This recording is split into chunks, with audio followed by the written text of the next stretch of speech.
May 8th, 2024. Public notice to access this meeting remotely, join from a PC, Mac, iPad, iPhone, or Android device using this URL listed below. If you do not wish for your name to appear on the screen, use the drop-down menu and click on rename to rename yourself to be anonymous. To request to speak, use the raise hand icon on the screen. To join by phone, dial 1-669-900-6833 and enter meeting ID 826-5339-6072. If you wish to comment during the public comment portion of the agenda, press star 9 and wait to be recognized. Reading the Berkeley land acknowledgement. The city of Berkeley recognizes the community we live in was built on the territory of Alameda County. This land was and continues to be of great importance to all living tribes and descendants of the Rona band. As we begin our meeting tonight, we acknowledge not only the original inhabitants of Berkeley, the documented 5,000-year history of the vibrant community of the West Berkeley Shelter, and the Ohlone people who continue to reside in the East Bay. We recognize that Berkeley's residents have and continue to benefit from the use and occupation of this unceded stolen land since the city of Berkeley's incorporation in 1878. As stewards of the laws regulating the city of Berkeley, it's not only vital that we recognize the history of this land, but also recognize that the Ohlone people are present members of Berkeley and other East Bay communities today. Which brings us to the roll. Thank you, Chair. Good afternoon, everyone. For the record, this meeting was called to order at 6:33 p.m. I'll now proceed to roll call. Chair Moore. Present. Vice Chair Wilson. Present. And the Vice Chair is participating remotely on just cause provision. Board Member Calvita. Present. Board Member Lethbridge. Here. Board Member Blackfeet. Here. Board Member Cayetano. Here. And Board Member Moses. Currently absent. I'd like to recognize the staff currently with us. On behalf of BPD, we have Deputy Chief Tate and Montgomery. We also, from the City Manager's Office, have Dr. Arredondo. Just one moment, check our virtual attendees as well. Let's see. Okay, and then of course, on behalf of the ODPA, we have Director Aguilar, Investigator Gordon, and myself, Jose Murillo. And at this time, there's no additional staff, and Chair, we have a quorum. Excellent, thank you all. This takes us to agenda item number 2, which is the approval of the agenda. Is there any changes, any rearranging, questions or concerns? If not, we can move forward. If now, please address. Go ahead, Board Member Lethbridge. I move that we approve the agenda. Seconded. All right, not seeing or hearing any objections to moving the agenda forward, I'm going to go ahead and move to agenda item number 3, which is public comment. Okay, just one moment while I get a timer up.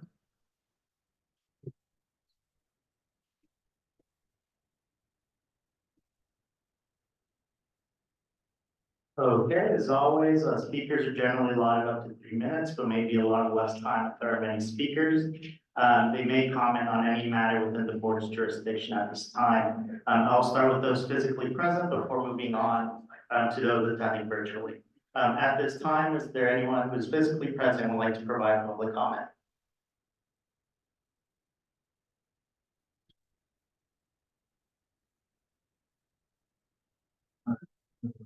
Oh. We need to press that button in front.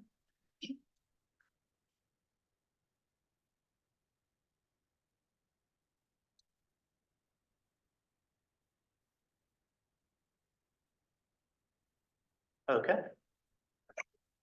Yes, my name is Nick Travisilio. I'm a homeless resident of Berkeley. I'm not someone who would otherwise be homeless or being made homeless. I'm a victim of organized crime for many years, mostly by a satellite, believe it or not, very oppressive technology is used. Burdened with broadcast to my brain, attacked physically with a satellite, have physical objects stolen, broken with a satellite, and including being sexually harassed by a queer male whose death was faked in the city of Berkeley last year named Michael Delacour, who people might have heard of. help anywhere, including the city of Berkeley, including 20 contacts with the city of Berkeley, and have been an ongoing victim of organized crime, not able to get assistance, including, like I said, especially with that satellite and very advanced or impressive technology, including someone whose death was faked in the city of Berkeley last year. And so I'd like to somehow get the matter taken up. I'm not getting any assistance from the police department, including just other cities thus far.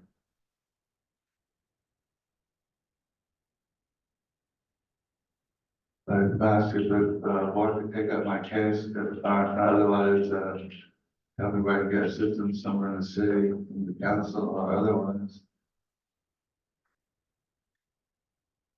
Mr. Chairman.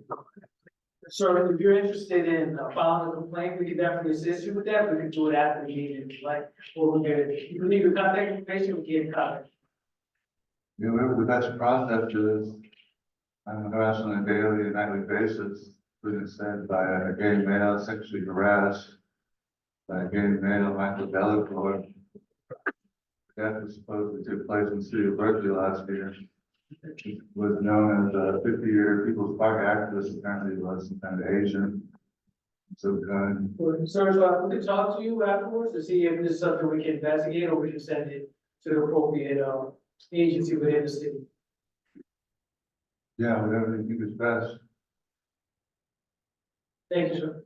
Just the meeting then?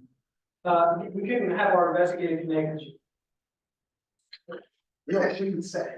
Oh, I didn't hear Yeah, it. no, it's okay. Yeah, you can stay, have a seat. Yeah, we'll keep it moving.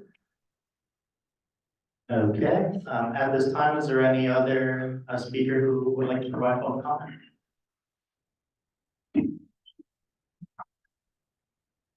Okay, 3 minutes are on the clock. Thank you. Hi, everybody. My name is myself. We spoke probably a month ago, I think 2 meetings ago. I was once vice chair of this board, but really I'm just talking to you as a resident of the city. I'm gonna talk a little more about what I first approached a month ago about the issues with public records and the issues around text messages related to your investigation into the bike team. I can now tell you that affirmatively, the city was unable to produce a single text message from Sergeant Kaselik for a 7.5-year period, starting in January 1st, 2017 through March of 2024. To be clear, some of that time period makes sense. Obviously, the sergeant was under leave for a while. Perhaps he stopped texting altogether once he returned. But not only with him, but the entire bike team produced basically only a group chat message from February 29th of this year. I put in a new request that was 24271, another coverage request for records from 2017 to 2020. So we have this whole period of time, and they produced almost nothing in terms of text messages.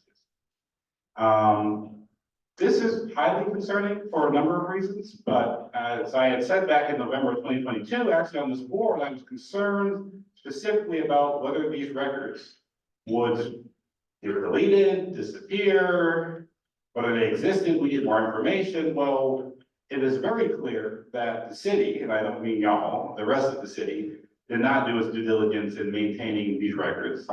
It's pretty clear that whatever the reason is, we need an explanation, right? And I think the explanation has to come from the officers themselves, and if I'm quite honest, I believe it needs to come under sworn testimony, and that is the power this body exclusively has to use. The idea that there would only be essentially text from February of this year for the entire bike team, and that the sergeant who was essentially the person most keen in the investigation would have nothing at all, despite the city confirming that he had been sending many texts, does not make a lot of sense. It's possible, again, I've got reasonable explanations. It could be they all automatically delete their text at some point. It could be, right, there could be some non-dubious, non-sinister explanation. I want to acknowledge that now, but we're never going to get the answers waiting for, quite frankly, the city manager's office or the city attorney to get them for us. This board should act. I will give you a full write-up, not today, but by tomorrow, I will full write-up for you what I'm describing. And quite frankly, you need to ask those officers on the bike team to come here and testify and explain why was their communication style, what was the pattern of communication, and how that ultimately operated. I'll wrap up very quickly here. It's paramount because you will be soon concluding investigation into this bike team. And while I fully respect the work that's been done, I don't think we could say we are protecting public trust if the main element that led to the investigation, the main piece of evidence that the public knows about, and more importantly, the main piece of evidence that is publicly disclosable, completely disappears from the record, and we don't even have an explanation as to why. So I'll wrap it up there, and I will send a full write-up as to why I believe you should do this. Thank you. Thank you. Is there any additional public comment from those physically present? Okay, with that said, I'll now move on to our virtual attendees. Okay, Chair, we have one hand raised. The speaker is currently under the name Virtual Meetings. Guest, I've granted permission to speak. I apologize. I don't know why my screen is off. My name is Wendy Alfson. I live in the Magna neighborhood, which interfaces 24/7 with the public safety building. And we're in the middle of District 4 elections. And I was advised that one of the candidates contacted the police accountability board over questions that were raised in our candidate statement regarding the working with the city and the police department in particular regarding the mitigations that are part of the original construction agreement and zoning permit, which allowed the construction of the then called police administration building, now public safety building.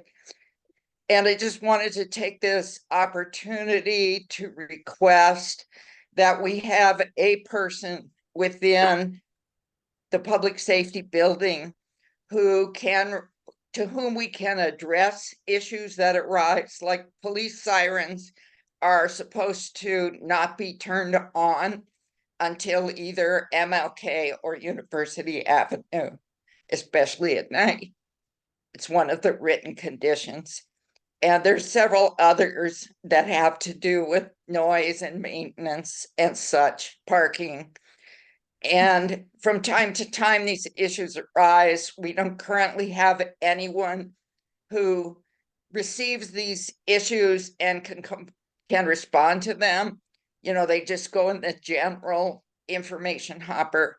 So it would be really helpful and improve our neighborhood police relations to have a conduit of communication other than our council member. That's all we can do now, is call our council member when we don't get a response at the department.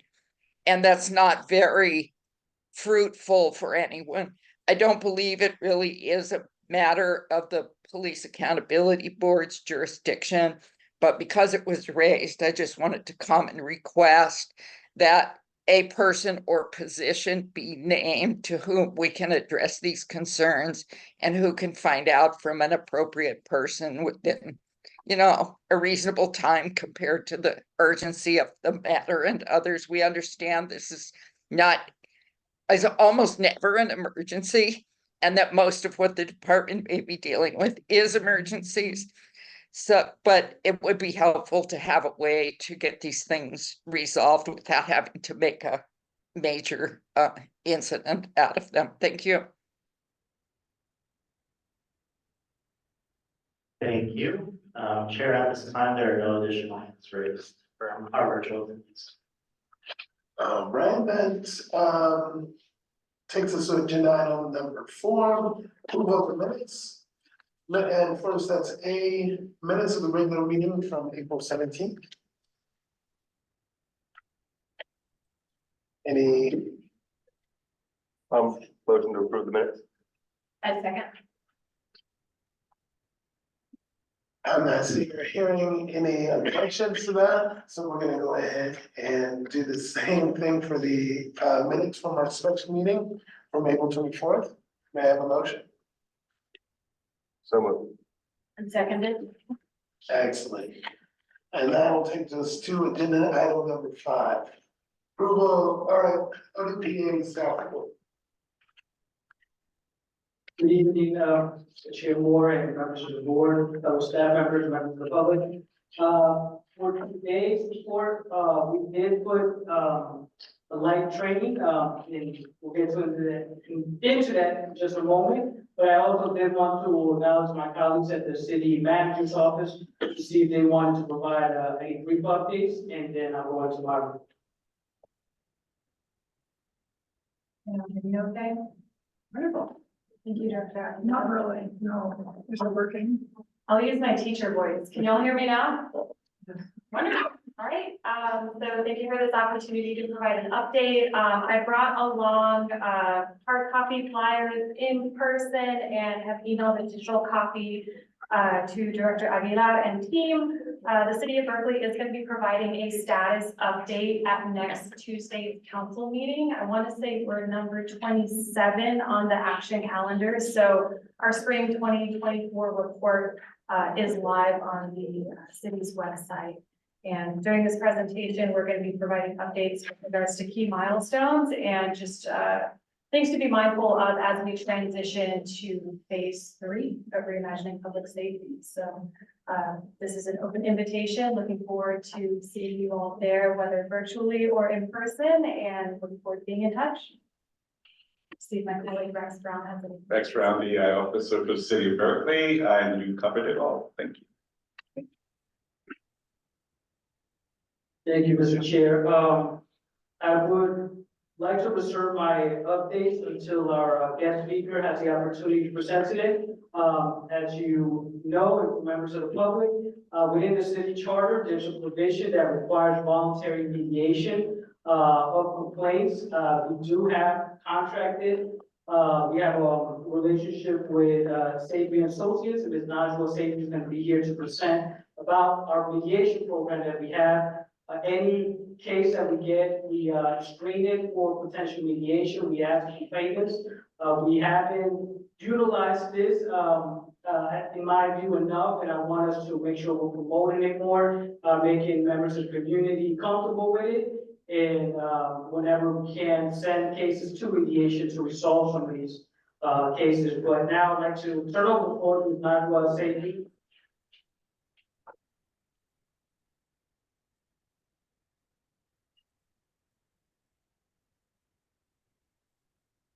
All right. Can you guys hear me? Yes. All right, it's an honor to be here. Thank you for inviting me. So just to introduce myself, my name is Najwa. I've been contracted with the city since 2018, I believe. And so I am an attorney and a mediator. So I fell in love with mediation, honestly, because it's an opportunity for parties to have a say-so in how things are resolved. A lot of times, when there's a dispute, the parties that are in dispute, they lose their power when they're not able to kind of explain their side of the story and just honestly have a conversation about what happened and how walking away from this conversation would make you feel as though you've been heard, that you've been respected, and that the other party feels the same. So with mediation, my goal of it is to allow people to feel as though when they walk away, they're like, okay, I can live with that. That's, I'm good. So how mediation, well, I guess I'll kind of give a little bit of background of what mediation is and how the services I provide to the city. So mediation, honestly, is just an opportunity, like I said before, to sit down in the same room and have a conversation. the goal is to remove the power dynamic that can be present. The goal is for me as a mediator to be a professional neutral. A little too close. To be a professional neutral that is, just a third party facilitator. So that means removing my bias. That means making sure that everyone in the room feels as though they are having an opportunity to be humanized. Oftentimes I see with police and civilian mediations that once the parties are in the room, they realize these are just humans in different dynamics. So I'm gonna go back and stick to my notes, or stick at least to my bullet points before I go off. So the goal is to obviously resolve the issues between police and civilians and create that safe space where, you know, through this voluntary process. And that's another good thing about mediation is that it's a voluntary process. And so that means that, both parties are there because they want to be there. So it's like peeling layers of an onion back a lot of times. It's like you have to be vulnerable in this space and to actually have an honest conversation about what is going on. So that means, you know, kind of unearthing emotional issues that might be there. There's mental health issues that we see sometimes that surface, and folks are able to just kind of explain their point of view and what happened in the instant that led the parties to mediation. So we try to work constructively with these emotions, and we allow both parties. And a lot of times when mediation with police officers, there's procedural issues that civilians might not understand. And so once police officers actually have an opportunity to say, hey, you know, these are procedural issues that must be followed, it creates a different kind of understanding as to why things might have gone the way that things went during an encounter. And then the same thing goes with civilians. Once police officers might understand, you know, I don't know, history, maybe a negative history with police encounters that that individual had, they're able to understand why they might have reacted the same way. So those are just examples of how mediation can be really useful in building trust amongst both parties. And so that means with the future encounters, it's a term that has been surfacing lately in the mediation world is dispute prevention. And so in some ways, you'll see that in a different context. If you look at it from like, in a context that's not police and civilian. So if there's like a contract issue or something, you know, you have a contract and you'll say all these things need to go into this contract so that later on we won't have any dispute because both sides knows, you know, what they're expecting. That's kind of what we're trying to do, or what I try to do in these individual mediations. So with the police officers, and with the civilians, once both parties know the perspective of the other side, then they're able to, I know all of you guys have heard like word of mouth is the best, right? So if you have a positive experience in mediation and you're able to explain to your family, friends, this is what happened. And when I initially went into mediation, this is the understanding that I had, but when I walked out, I had a completely different understanding. And then you're telling that to your family and friends, you're telling that to your coworkers. You know, the hope is that when you have these encounters later on, it's a preventative measure from it being negative encounters and more positive encounters. So, the mediations that I do are not always, they're not the heavy kind of mediations in terms of like civilian fatalities and, you know, these, use of force situations where it might be, you know, from, with a weapon, but they're more, issues with, traffic stops. So they're the mediations where it's a lot easier for the emotions to be removed. So I guess I'll give you a little bit of understanding of how complainants even get to the mediation phase. So like, Director Aguilar said, initially the complaint comes to their office, they do what, they need to do. And, I receive the initial phone call or email saying that, hey, there's a complaint, the complainant, this might be a good fit for mediation. And from there, I reach out to the parties. So it might be a situation where the office has already determined, or both sides have already said, yes, I want to do mediation. There might be a situation where one or both parties might need more information on what mediation is. And so depending on that, how that goes, I'll either have something called a pre-mediation phone call where if both parties have already agreed, then I determine, well, who are the stakeholders? Who needs to be present at the mediation? What are the goals of this party for the mediation? What is their version of the facts of what happened that led us to this point?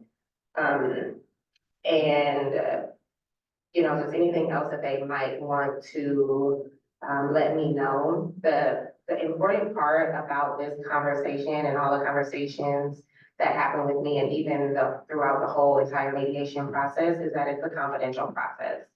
So anything said in mediation stays in mediation. Anything that is said with me on the phone from either party stays with me on the phone or, you know, Zoom or however we have this conversation, unless that party gives me the okay to disclose it to the other party. So during these pre-mediation phone calls is where they're kind of getting a better understanding of me and my background, and I'm getting a better understanding of them and their background, so that going into mediation, I have a better understanding of what I should expect or techniques that I might need to use during the mediation to make it the most effective. So if the mediation, if the pre-mediation, if that was a pre-mediation phone call where it's like, okay, yes, we're ready to rock and roll, let's go ahead and schedule this mediation. Then the Office of Police Accountability would schedule the mediation. And then if it's a situation where I don't know, they're like, well, I need to talk to my family or friends to see if this is something that, you know, I really want to move forward with, then I'll give them an opportunity to do that, check in with them later, you know, at a reasonable deadline, and determine from there whether we're going to proceed with the mediation. Once it has been agreed from all parties that they're going to proceed with the mediation, then we will go ahead, depending on what the party's preference is, I will have a mediation either in person or on Zoom. Of course, when COVID, they were all on Zoom. And my preference is in person. I like in-person mediations better because the worst thing is being emotional and being vulnerable, and then there's like a technical glitch and the other party is like frozen and, you know, or they disconnect and it's like, hello, are you there? What's going on? So, you know, I try to, I prefer mediations in person, but there's all reasons why people, you know, might have to do it on Zoom. So we do offer in Zoom or in person. Like I said, with Zoom, you know, there's other issues like confidentiality with mediation. confidentiality is such a big part that, in person, we're just able to control that a little better. And we also have the opportunity for like support people to come as well. So sometimes, a party might feel like they're not able to express their, maybe not able to express themselves the best. And so we do have UC Berkeley law students that help support, some of the complainants, if that is their, if that's their wish to come in, to be able to kind of express their point of view a little bit, which is often a really big help for me, as a mediator. It allows me to work with this law student and to have a mediation that's structured in a way that's, is most, try to use my words carefully, but in a way that, benefits both parties, I'll say. So determining the goal of mediation is really important, because otherwise it will just turn into a venting session, which is very easy to do. But I am mindful of making sure that we're paying attention to everyone's time. We try to make sure that everyone is accommodated. So that's another thing that we discussed during the pre-mediation phone call, is whether there's any physical or emotional accommodations that the parties might need, whether it's, the officer or, the civilian. We, sometimes the police officer might want to come with their union rep. I try to be, transparent with everyone so that everyone knows who's going to be present for the mediation before we begin. I also try to make sure that we set kind of, ground rules before the mediation and let everyone know, once again, that the process is voluntary. And so as a mediator, it's my responsibility to maintain that safe space. And so if I see that,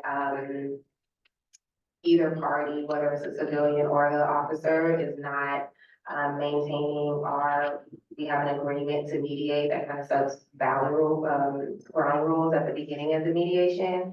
If either party is not following that agreement to mediate, it is, also my decision to end the mediation if it's not maintaining a safe space, which, I have not had to do just yet, but there have been times where there's been, some emotionally charged moments where I'll maybe just pause the mediation. And, I can pull one party to the side, or just kind of take a break and say, hey, let's just take a brain break, let's take a water break, let's reset, and then we'll reconvene. A tactic that I often use is having a physical copy of the agreement to mediate, so I can say that, hey, this is your signature, don't forget. So it's been good. I like the process. I think that it is, a process that should definitely be utilized more.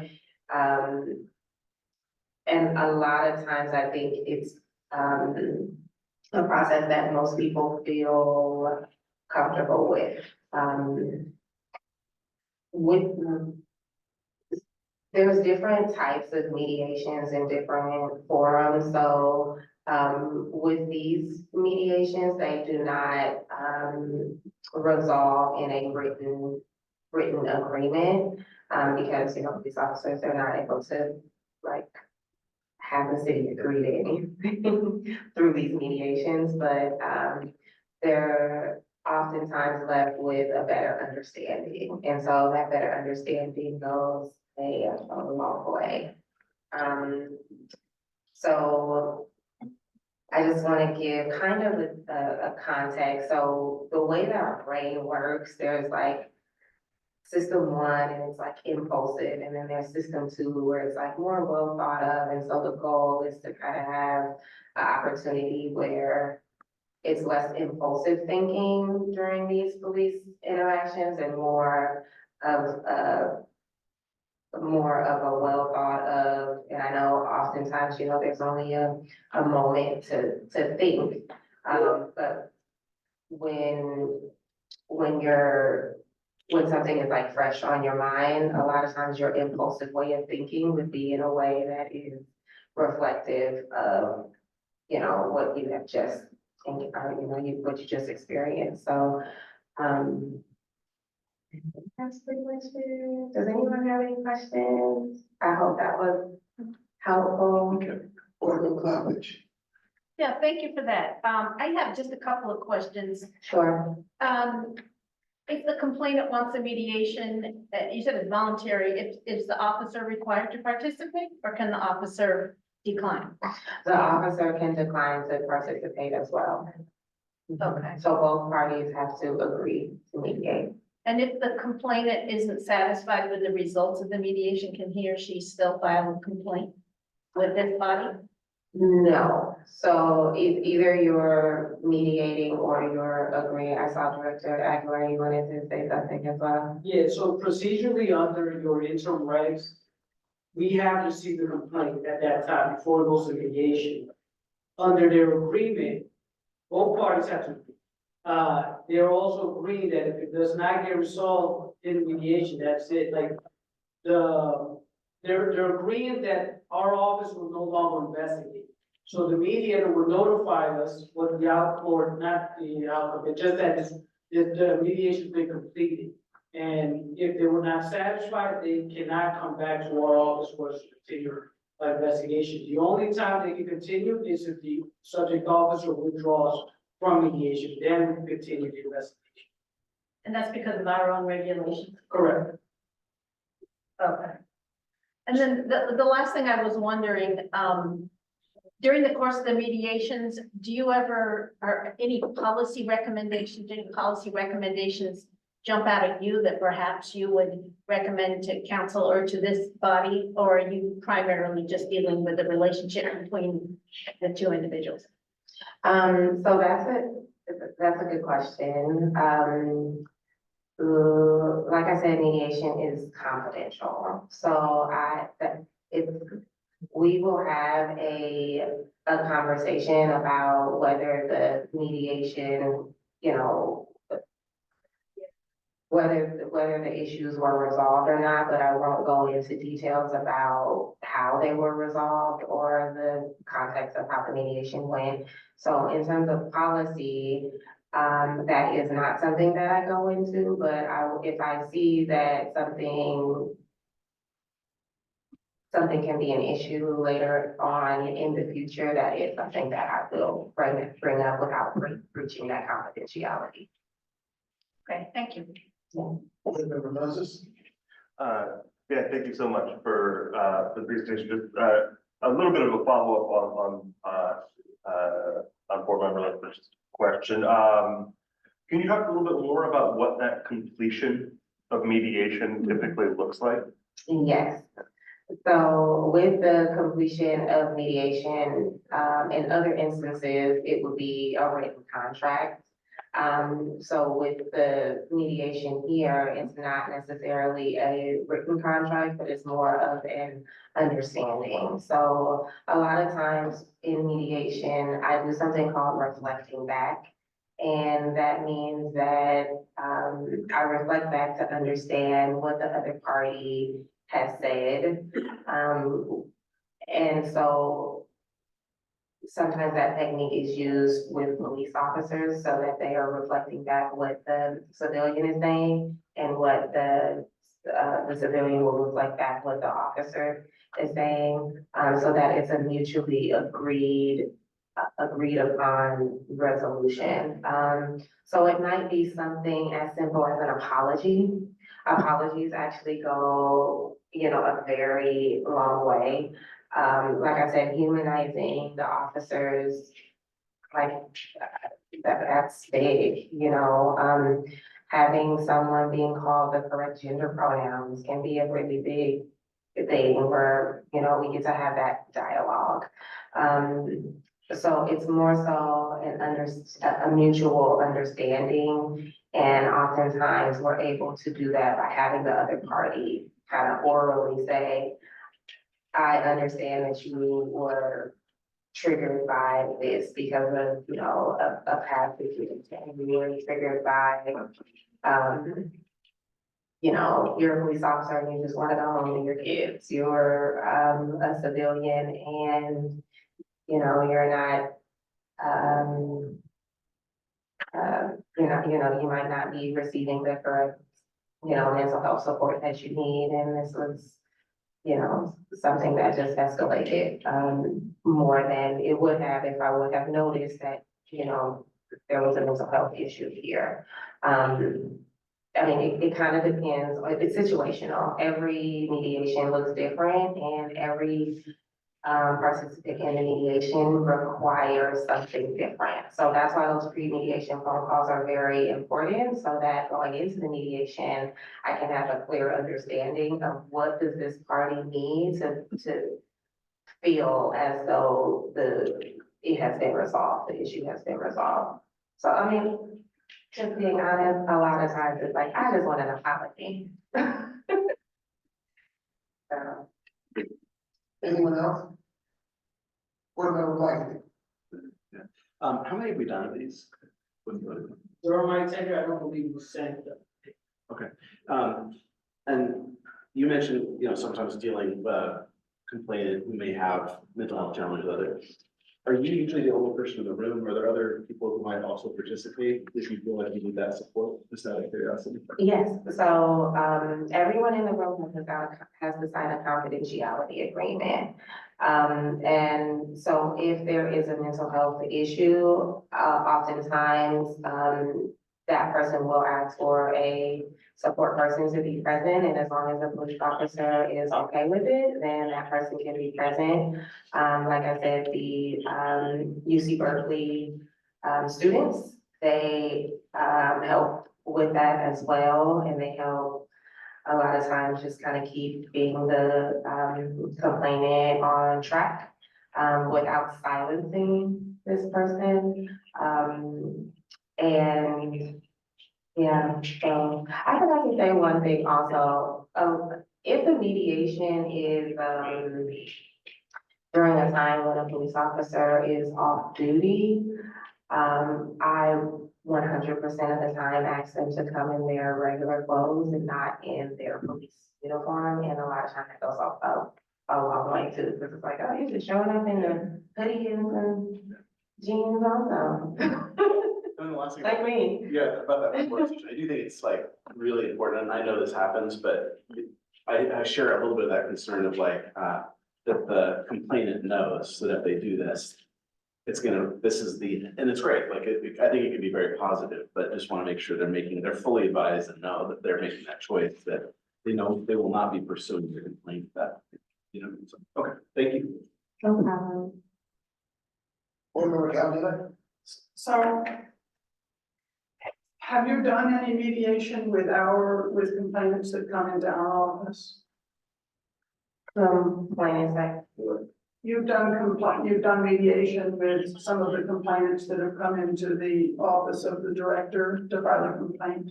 yeah, so since, well, the director Lee is the last, yeah, so I haven't had any mediation since she's transitioned out. So that kind of is a segue to my other question, and that is, I don't think many complainants who come in to file a complaint choose mediation, and I'm just wondering what your thoughts are on why that is and how that might be addressed. I heard you say about word of mouth, that's important, but, you know, this seems like a good possible avenue, and it doesn't. It almost never happens, so what Yeah. are your thoughts on that? My thoughts are, when I went to law school, I thought that going to court was the only way to resolve issues until I actually got into law school and learned about mediation and fell in love with it. So I do think that not understanding exactly what mediation is, a lot of times and this is just me being very candid. A lot of times when I tell people I'm a mediator, they think I'm a meditator.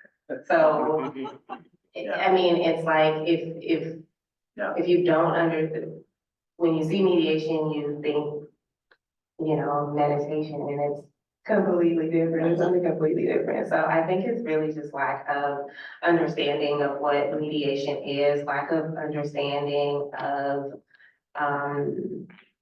how much less informal mediation can be. I mean, I just try to create an environment where it's like everybody's comfortable, they're not all, fumbling over their words and, oh, I forgot what I needed to say. And, a lot of times when you go in front of a board, it can be pretty intimidating.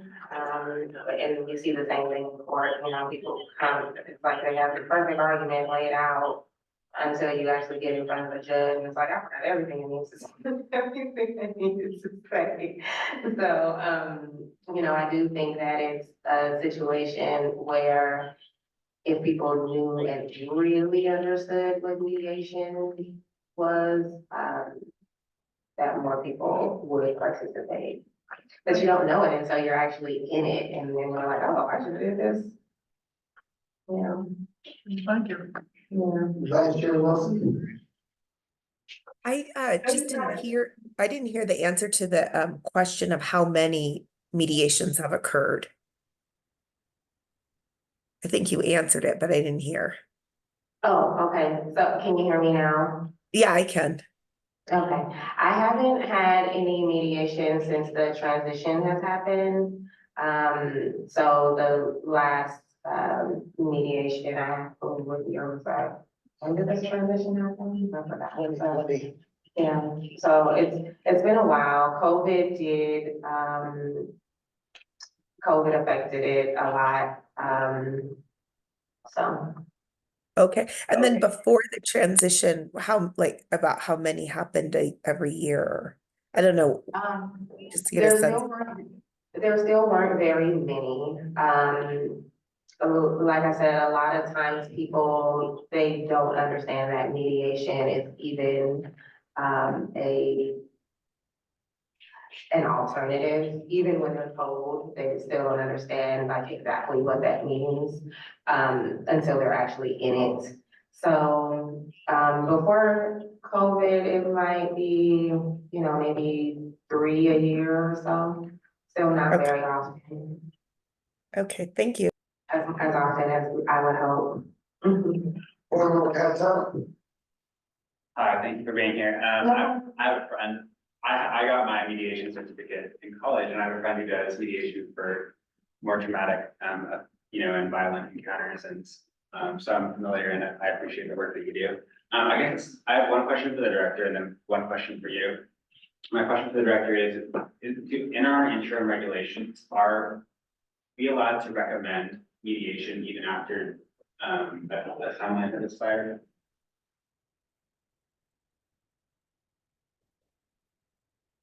I don't know that it specifically speaks to that, but maybe we can explain the question. Yeah, so if we have a hearing and we think that maybe the complainant is not satisfied with our resolution or the process, could we still recommend mediation? No, so thank you for that.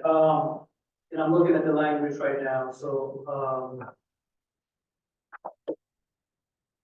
I think it's right up to I'm just saying, sorry.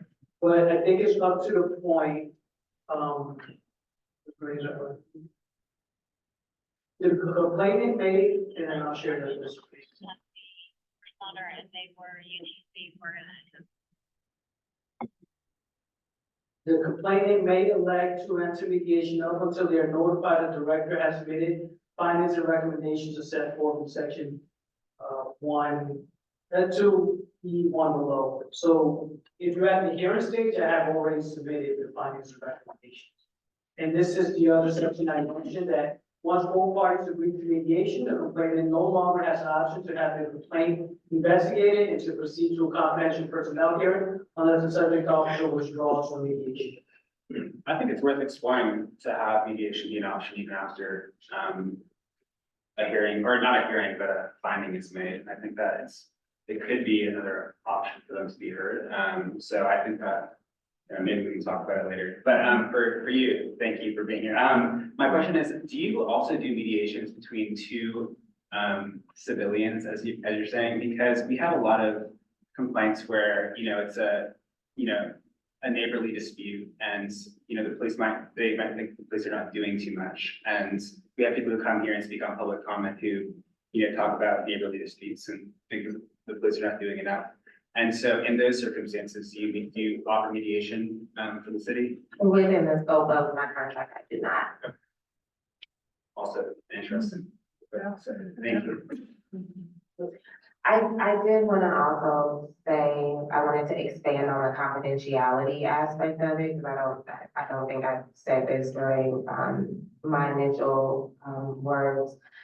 With confidentiality, everything in the mediation stays in the mediation, means that if any type of legal proceedings occur afterwards, anything admitted during mediation, anything discussed during mediation, that will not be able to be heard by the judge or by, the administrative hearing judge, or board. So that's one of the good things about mediation, is that I am out of it.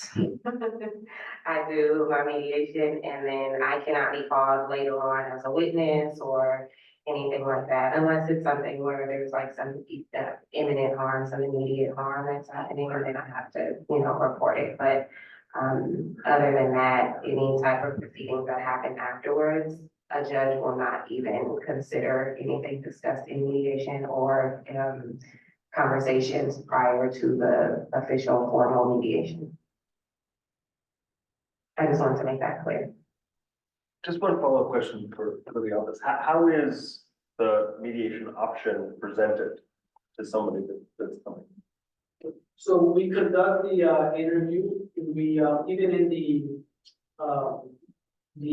complaint form, there's a box that says that staff inform you about the mediation. So we do the interview to make sure we have jurisdiction, and we inform them about the mediation and what that means. We do inform about those two provisions that if they do elect it, it will be going.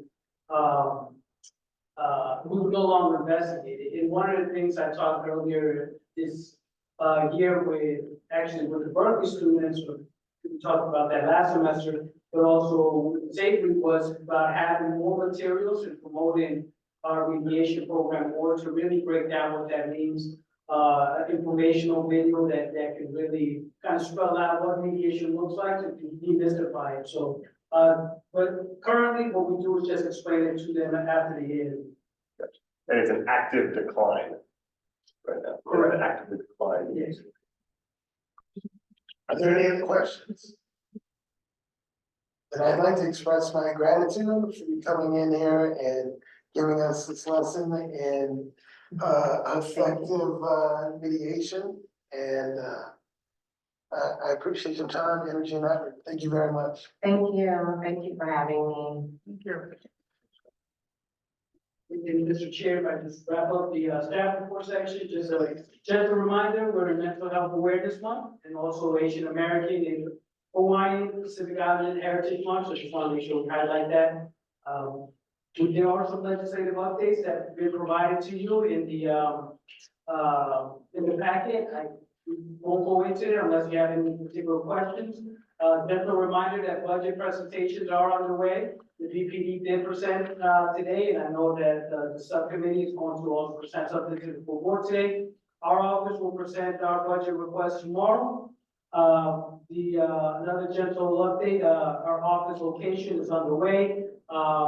We are, after we get the approval from council for the budget allocation for the new office location, we will be able to potentially move in during your summer recess. So we're putting that in place.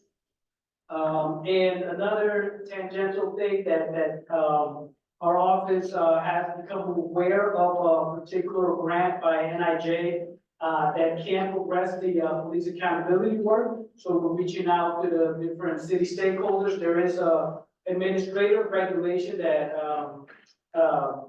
provides guidance and guidelines on grant processes. So we're just assessing whether we would need council approval. We don't believe that we do, but we're just making sure that we're following the steps for that. It is very time sensitive, it's due at the end of the month, but we do believe if we were able to apply for it, we would be able to progress a lot of the work that we're doing here. So I just wanted to give you those updates and see if you have any questions first. And I'll open it up, board member Ludwig. Yeah, regarding the legislative updates, I for one would really appreciate it if there could just be one sentence describing what the bill would do, because the title is not super helpful just alone, and I know we don't want to spend a lot of time on it, but it would be very informative to at least have one sentence saying what the bill seeks. We appreciate that. And just a quick follow, is there any preference for the memo format over the PowerPoint that we used to have, or do you still prefer in the memo format? I'm happy with just a memo. I'm just happy to read it, and I know then I can go look into it further. Okay. But without a brief description, again, just a sentence, it doesn't give me enough information to know what I'm looking at. Perfect. Thank you for that, Ethan. Anyone else? Yeah, I just have a quick ask. I do want to say I continue to find the ledge update helpful, especially as staff has worked to kind of refine it. So thank you. I was wondering, Director Aguilar, if you would just briefly mention to the group what we've been discussing about the PAB's ability to propose its own budget. I just wanted to update people on those conversations we've been having. And I think we said we will put something on the agenda for the next PAB meeting. Do you mind doing that? No, I don't mind doing that. So within the charter, there is a language that indicates, and I'm looking, I'll go ahead and share it. Maybe.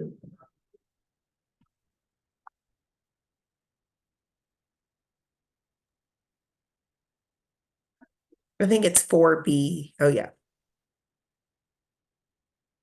So the language there says the board is authorized to propose a budget to the city council for its operations, and the city council may allocate to the police accountability board and the director of police accountability as the city council determines resources allow a budget sufficient to provide for a process that protects the rights of complainants and sworn employees of the police department for the board and staff to carry out the investigative policy responsibilities stated herein and to ensure the independence of the board. So that is language also that we see throughout the charter where it contemplates that the board has its resources, but also the office as a separate entity also has its resources, but then it does interesting things about referring to the OPPA as the board staff, but then there's other language that could be read that the board may also have its own staff. So for this budget process, the way I have interpreted and will be presented to the council is that these resources, because our office reports to the work of the board, will be also augmented the work of the board. So I didn't necessarily separate them out, but as the vice chair mentions, there is a potential path for the board itself to present their specific acts. So for this potential, for this specific budget season, we didn't do it that particular way. Is that helpful? Yes. Yeah, thank you. So I just asked that this be agendized for our next meeting so that I could just share my own thoughts about additional support that I think the board itself could benefit from. So that's all. Thank you. Is there anything else, Director? One last question, very quick. Do you have an update on timing of the software, the new intake software? Yes, so Ms. Leo just had a conversation, just give a brief update on timeline. Yeah, so we're currently finalizing some of the brief details before we go live. Based on the discussions I had with the civil staff today, and Mr. Rice. The timeline is currently projected for the 3rd of next month to go live. Between here and then, staff will also be undergoing some of this training to get that process moving forward. Great. Renew the beta testers. Let us know. We will. Thank you. Congratulations, that's big, that's big. All right, that takes us to agenda item number 6, which is chair and board member reports. My report will be brief. I wanted to make sure that everyone, was aware and we were on the same timeline, knowing that the bike task force report is almost completed. And that being said, we as board members and under our agreement of confidentiality, we all have access to the report that was contracted within the city and all the underlying evidence behind that. And so in the interest of being prepared for context, for us to be prepared to talk about policy within the future and things that we might discuss in the areas of culture would be something that I'd like every one of us to get to the office. There is a secure way for us to go over the materials, and it allows us to all come back for more informed dialogue and conversation.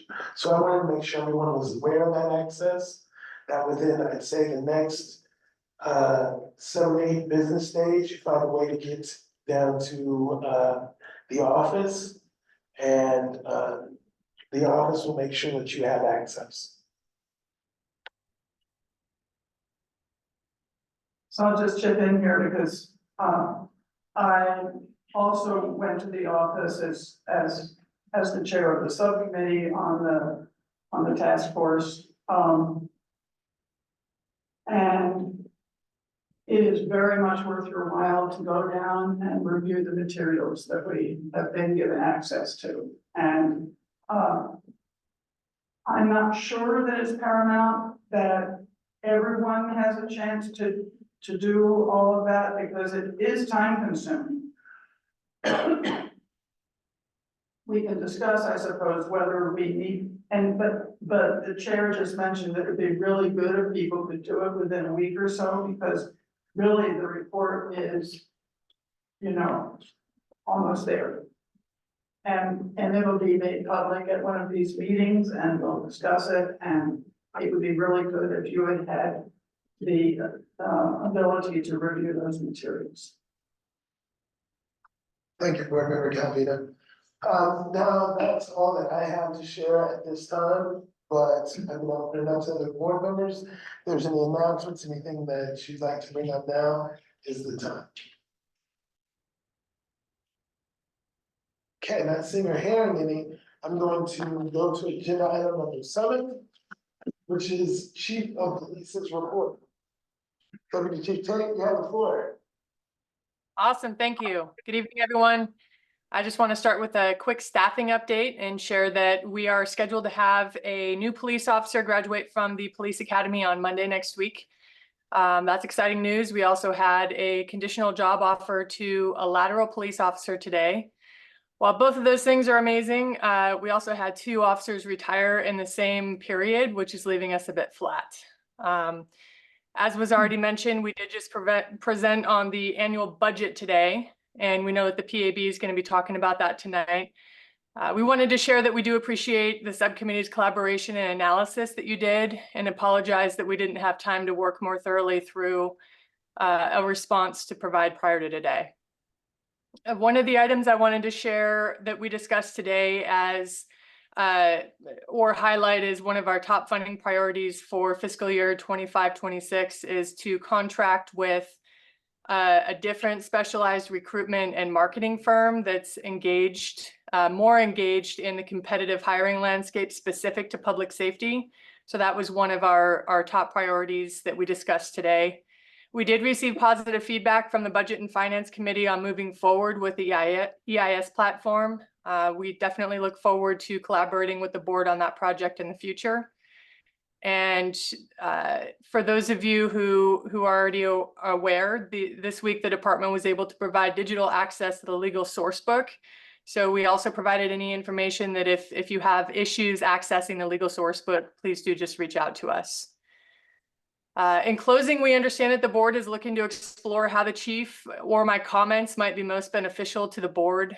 The existing topics and format that we've been discussing were more or less developed in response to the common questions that we were getting, and also in an interest to provide the board with a broad knowledge of the work that our department is doing, what our officers are out there doing and engaged in, and also designed to discuss the crime trends or other issues that might be of interest.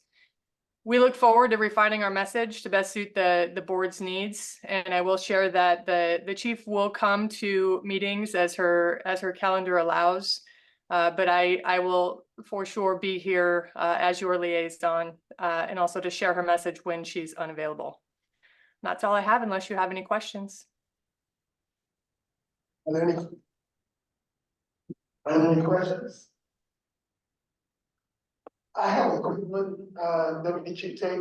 I was waiting for the chief, to address it, but, I don't know when that will be, so I'm just gonna direct it to you and you guys can get back to me whenever. But, there was a Freedom of Information Act that was filed by Modi Law about $177,000 that it cost for the, police department to extend our services to the People's Park. I guess I'd say I would call it an incident, I'd say, to the plan. Is that money been reimbursed, and does that go to the general fund, and how does that all work? So I think I missed part of the first piece of your question. You said that there was a request to BPD in regards to the People's Park incident, and did it have to do with the budget? Well, it had to do with an expense. It was $177,000 that the city of Berkeley expended on that project. And I'm wondering if those monies have been reimbursed, if it went to the general fund, does it go back to your coffers? What happens when we participate in something that's, financially, pretty expensive? Yeah, that's a great question. And I will look into the status on the request, and also generally when we are reimbursed, it does go back into the general fund. But we can certainly get you a more specific answer. Thank you, appreciate it. No problem. Director, please. Deputy Chief, just wanted to follow up, because it is one of the items to discuss, but after you is the equipment report and the correction that was made by the department. Is the department still en route to present it to council on May 21st? Just wanted to see clarification on it. That is my understanding, yes. Thank you. No problem. Thank you so much. I'm not seeing any more questions or concerns, and I appreciate your time, effort, and energy. Absolutely. Thank you. Thank you. That takes us to agenda item number 8, which is subcommittee reports. Jose, I'll let you take the lead. Okay, as always, I'll go down the list. There's a report that the subcommittee would like to update the board on. Feel free to speak up. I'll start with the regulation subcommittee. Well, we're still waiting for the meet and confer process to conclude on our permanent regulations, and I shouldn't say conclude, because board member Lethbridge and I are supposed to be representatives from PAB to participate in that dialogue, and we have, my knowledge, not heard anything about having a meeting, so we're still in limbo as far as the permanent regs go. Okay. For impartial policing. Well, we voted last meeting to put that report forward. I did do the work of extending the discussion that we talked about and voted on to extend some of the discussion of disparities and bias. And I advanced it in the introduction as was asked. And it is pretty much ready to go to press. Yeah, I was just gonna ask staff what the status is, because I think we're done, unless you're waiting on something from us. Yes, we've implemented a majority of their changes. There is one more detail that's left to address regarding the footnote. We were made aware that there's technical issues with the email, so we forwarded that to the appropriate channels of Vice Chair Wilson. Just pending that, we're ready to finalize the report. And we can touch base after. Okay. Okay. Surveillance technology, which is Chair Moore, Board Member Kelby. Okay. Policies and practices relating to the downtown task force and bike unit allegations. As I mentioned, we're really, there are a few gaps, data points that have to be filled in, but otherwise we're pretty much ready to bring it to the board. And we're hoping that the board members can go and review the materials we discussed. Okay, body worn camera policy. Okay, the conflict of interest committee. Okay, then the policy review subcommittee, formerly the Lexington policy committee. Yeah, I can provide a quick update on that. So, as discussed previously, we're focusing on the vehicle pursuits policy. It's board member Cayetano and Moses and me, and Kit Saganor is the public member. We've been working hard. We met last week. We'll be meeting again next week. And I've been in touch with Deputy Chief Tate. Because it's very important that we have somebody from the department who can meet with us once we have our preliminary recommendations. We're almost done, but we're not quite there yet. And I understand that resources are scarce in the department, but we have questions and we need their input, in response to our recommendations. So I told her that we keep her posted. We're getting close. My guess is another couple of meetings. Hopefully, we'll at least be able to advise the department about our major recommendations. So we're making progress. Okay. Budget and metrics. Stay tuned. Outreach and engagement. Thank you. We have the batch accommodations and Chip and I just need to review them. That's our next step. Thank you. Okay, the off-duty conduct committee. Okay, and operations and processes. Okay, Chair, that concludes our subcommittee reports. And that takes us to agenda item number 9, which is new business. 9A, discussion and action of the budget and budget subcommittee's proposed BFD budget recommendations memo for city council. Vice Chair, do you want to kick us off? No, I think you should, just because it's a little hard doing this remotely. No problem. Okay. Please chime in at any point. Just want to thank folks for their indulgence here over the last few weeks. And again, appreciation to the chief, the deputy chief, to the city manager's office, Ann Cardwell, the budget director's office, Sharon Friedrichsen, for being so forthcoming and helpful as we've been doing our work and asking lots of questions and gathering materials.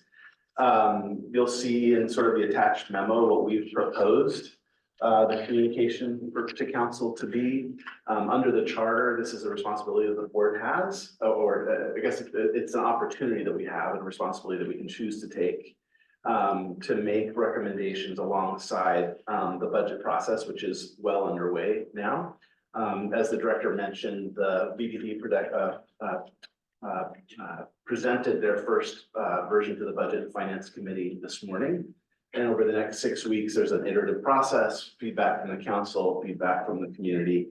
So we wanted to make sure that we have our piece in place into the process, which is why we're bringing it to you tonight.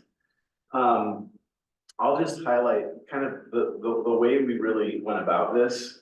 Most of the recommendations, the first 5 you'll note, are really more kind of structural and operational, strategic.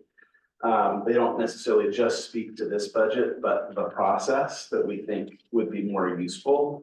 I'll also comment that I don't think this is necessarily just a BPD budget process, but maybe also just a city budgeting process. In terms of how the budget works and the kind of detail that we get or have access to during the process. So just really quickly to kind of tick through, and we talked a little about this at the last meeting, but we tried to flesh it out a little more here. First is that we just think that more of the strategic plan, the key metrics and goals for service level are really needed as part of the budget process.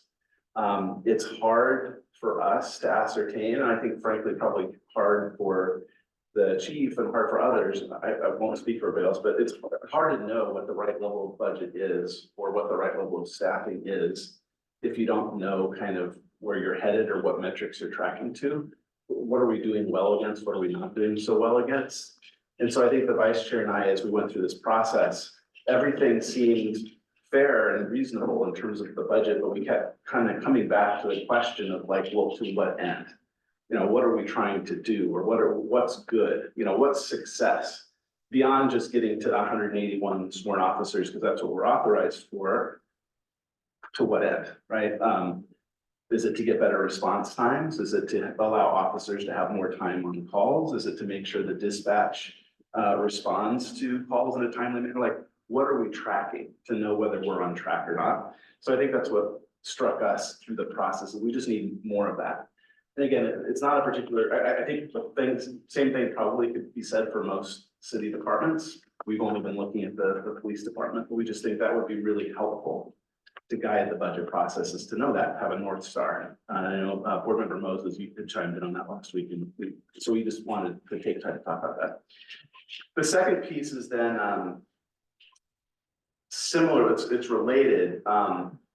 When you're trying to look at the budget and understand what's happening in the budget, it's hard to tie back against the key priorities. Again, they're kind of related, but like, you know, the request that comes in the budget process are the additional asks new from last year. You know, what new resources do we need for this, that, or the other thing? But we don't have a chance to look back and say, okay, of the existing budget, how are you allocating it or using it to achieve these other goals that you're trying to do?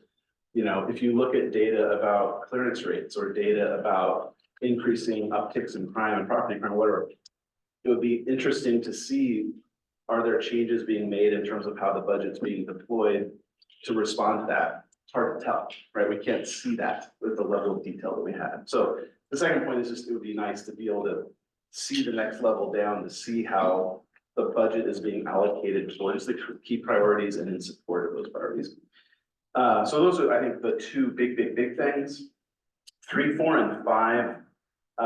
There is this Citygate staffing analysis that is underway and is imminent, but will probably just not quite be ready in time for this budget cycle. Part of it is to do the work of saying, what is the appropriate level of staffing?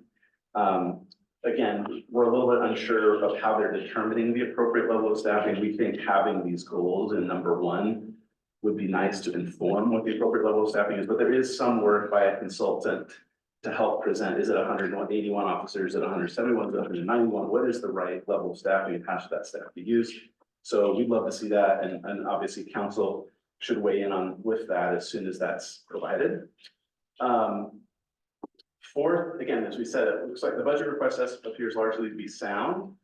The vice chair in section 4 looked at some of the specific goals that the chief and the department laid out and tried to align the augmentation requests against those priorities.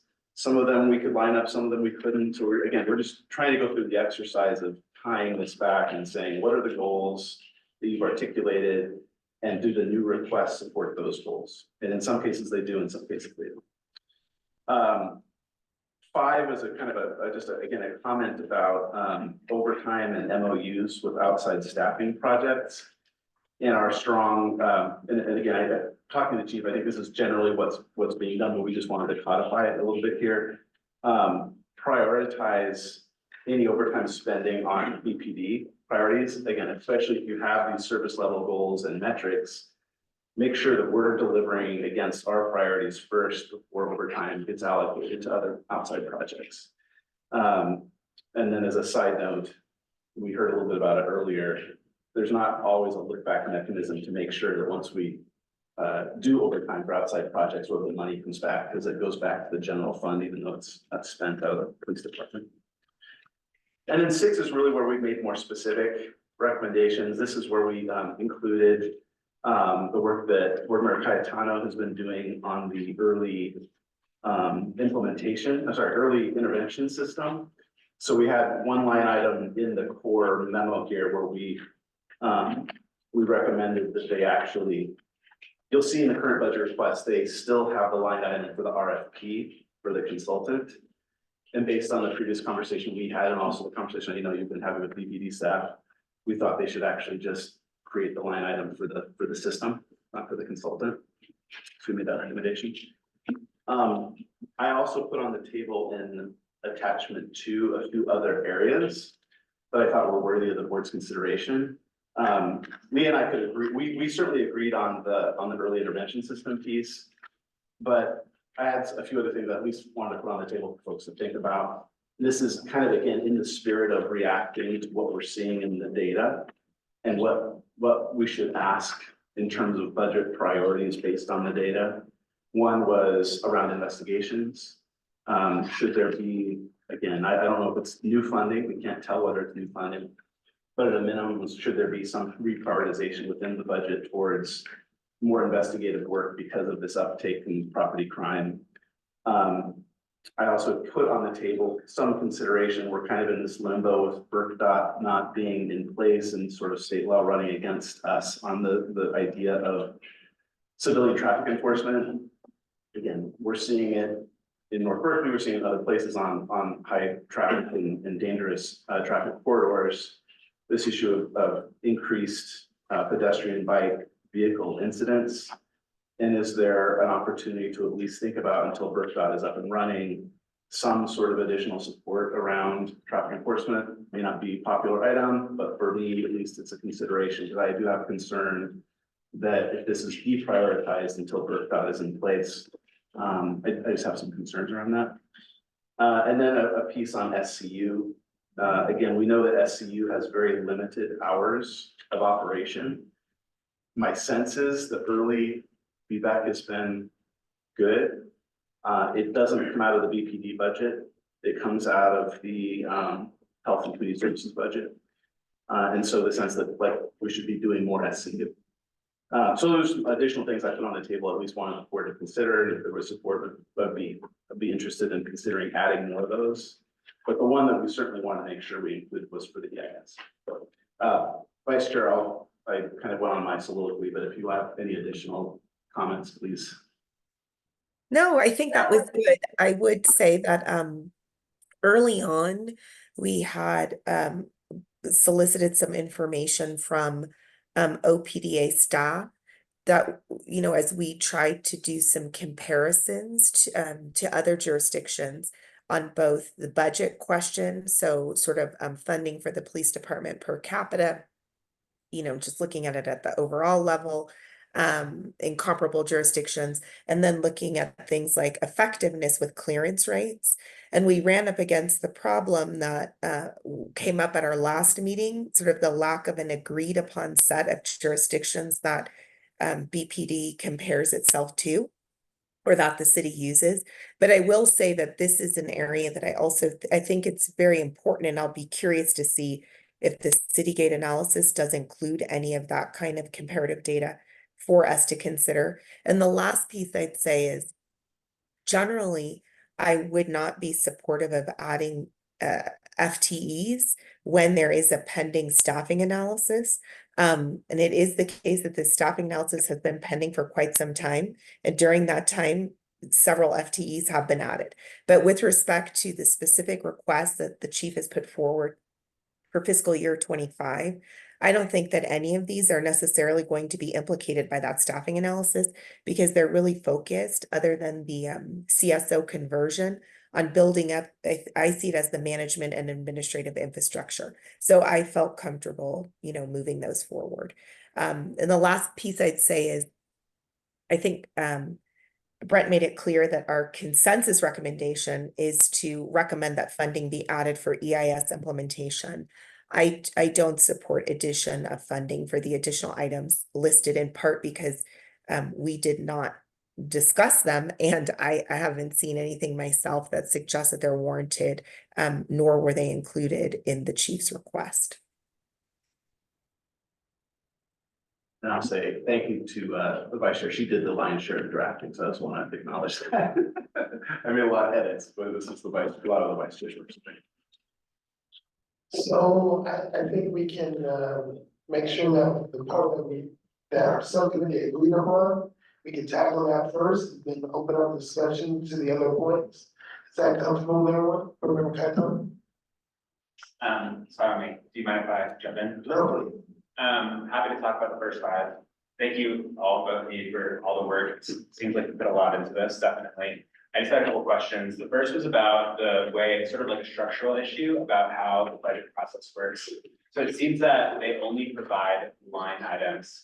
Sorry, I'm only looking at board member Blackaby here because I can't look at both. But they only provide line items for new budget requests, which means that just because structurally, the way the budget process works, the budget is just going to get bigger and bigger because that's the way that the proposals work. They're proposals for new funding.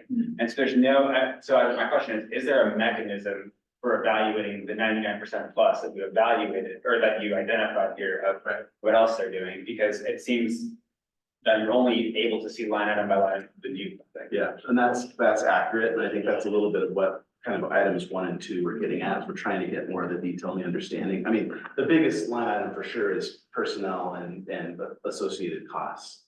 And then there's, and so I think we even noted that in the upfront section, 91% of the budget goes to salary and benefits, right? Like, so only 9% is sort of program and other operational support beyond the personnel. But certainly within that, so again, I think that's why we keep coming back to like, how are the staff, the sworn officers and the staff being allocated against all of these things? That would be interesting to know and support the other priorities. And then the other 9% that aren't staff, are there programs in there or are there pieces in there that are great or not great or whatever? Yeah, we didn't have much visibility into that. Yeah, I think it's hard for us to do, our job of overseeing the budget if we're only able to see the additional funding that they're asking for and not able to evaluate the entire thing. But I'm happy to just want to move on really quickly to like these couple other things. Sure. So you said that they were able to use the preliminary results of the city gate staffing analysis, but you weren't able to access it. Why was that? Board member or Vice Chair Wilson, want to take that on? The chief had mentioned, I think she had some preliminary insight, but we haven't seen it, right? The city gate. Yeah, I don't know, to be fair, that we directly asked the first time. We asked a couple of times when we met what the status was, and as of our last meeting, something was imminent. And then when we saw the actual submission of the department, the written submission, there was an indication that the preliminary staffing analysis had informed the chief's work. And I think, to be fair, that we didn't necessarily explicitly circle back around and ask to see that, as we were scrambling to finish this. So we haven't seen it. I don't know that we would be allowed to see it, but to be fair, we haven't asked for it. Yeah, I guess that was a subject of my question, was if it will be made available, but I guess it's not a question for you, it's a question for them. I can answer that. Yeah. So we did ask, we kind of pressed the consultant to deliver some early draft analysis, and we're just a little bit away from the final report. That's kind of like a back and forth process, clarifying understanding and things like that. The final report will be what's available, not the sort of draft work product to PRA, but it's really coming soon. Thank you. But it did inform discussions on the budget items that the chief put forward, requesting extra monies, extra full-time employees. Great, thank you. I have two more things. One of them is I have a couple grammatical corrections that I could just like put them offline maybe. Yes. And yes, okay, they're not really a discussion. Yeah. The last thing is on page 8 at the bottom, I recognize this from board member Wilson's comments. Like previously that I I would prefer not to recommend to the board as like an ad hoc group of volunteers. I think that, I don't know, I feel like we do develop expertise by being able to be engaged in these conversations, and I think that you shouldn't sell yourself short there, as being an ad hoc or a volunteer really, because we're not being paid, but, we have an official commission, so. That's great. Thank Okay, you. we can work on wording, but what I think is very problematic is I do think that we are volunteers, and I do think that we change, our composition changes.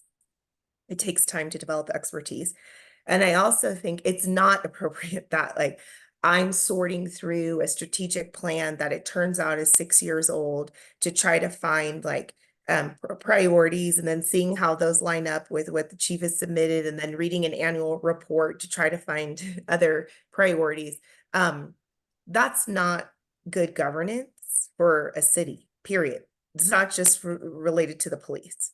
So I think that's the point I want to make, like the city of Berkeley should not be relying on any volunteer committees to do that level of work.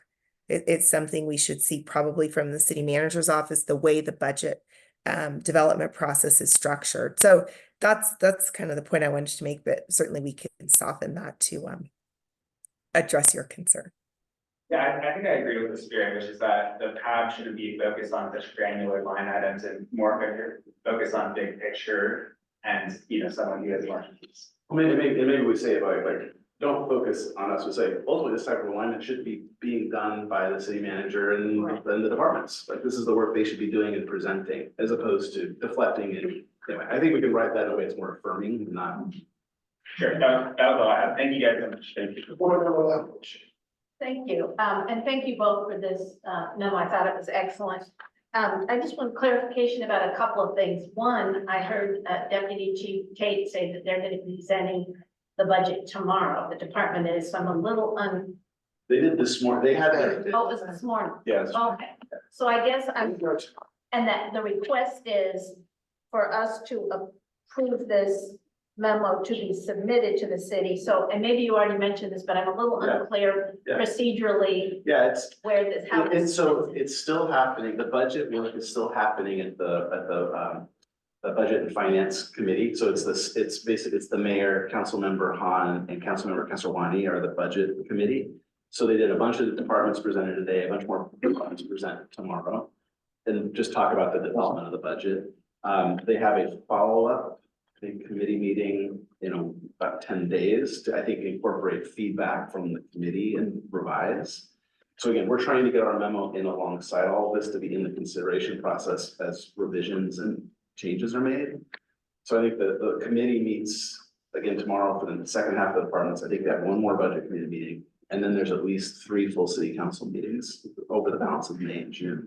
Okay, and then the other question I had, so it says the subcommittee seeks board consideration and consensus to elect one of the 2 proposals for recommendation 6 of the proposed report. And I guess I'm confused about. Yeah, sorry. So basically, yeah, part 2, attachment 2 was an effort that I put forth to sort of add more direction to some of the priorities for this current cycle. The one that we all agree on is the first one, is that first bullet, which is the EIS bullet. And then there were 3 other bullets around investigations, around traffic, and around the specialized care unit. And I tried to write, by the way, I tried to write those last 3 bullets in kind of discussion with, as the vice chair went back and forth.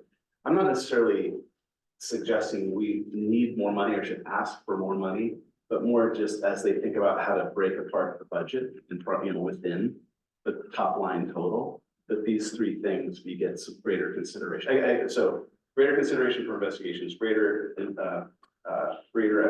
consideration for traffic, and then separately that the SC be given more funding in the HHCS budget. But you're Because asking for the board tonight to.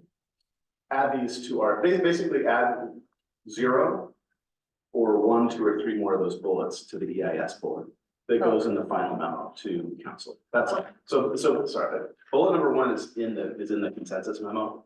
Bullets 2, 3, and 4 are additional that I at least wanted us to think about, and we can add 0, 1, or 2, or 3. Okay, thanks. Yeah. That's why we were originally splitting those, so we can go ahead and cover the one that we agree upon and then see if there's more conversation to be had. Board Member Calvino, then Board Member Moses. So, I have just a wording tweak and then a couple of other things. And throughout, and thank you so much, this is really an excellent document. Took a lot of work, I'm sure. Throughout, the term working group is used quite often. Do you mean subcommittee? Yeah, we use it. I think probably it might be confusing to people if you don't say subcommittee. And then, I appreciate your discussion of the overtime issue. It is, mostly referred to here in the context of outside security projects. And I actually think that, I mean, the city auditor's recommendation, 12 recommendations, or go beyond the outside security, issue.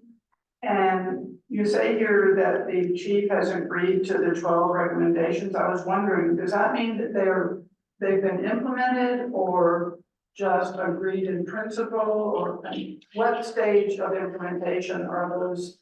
Because overtime is such a huge, aspect of the budget. Yep. And I look back at the auditor's report and it talks about this snowballing effect of compensatory time. Yep.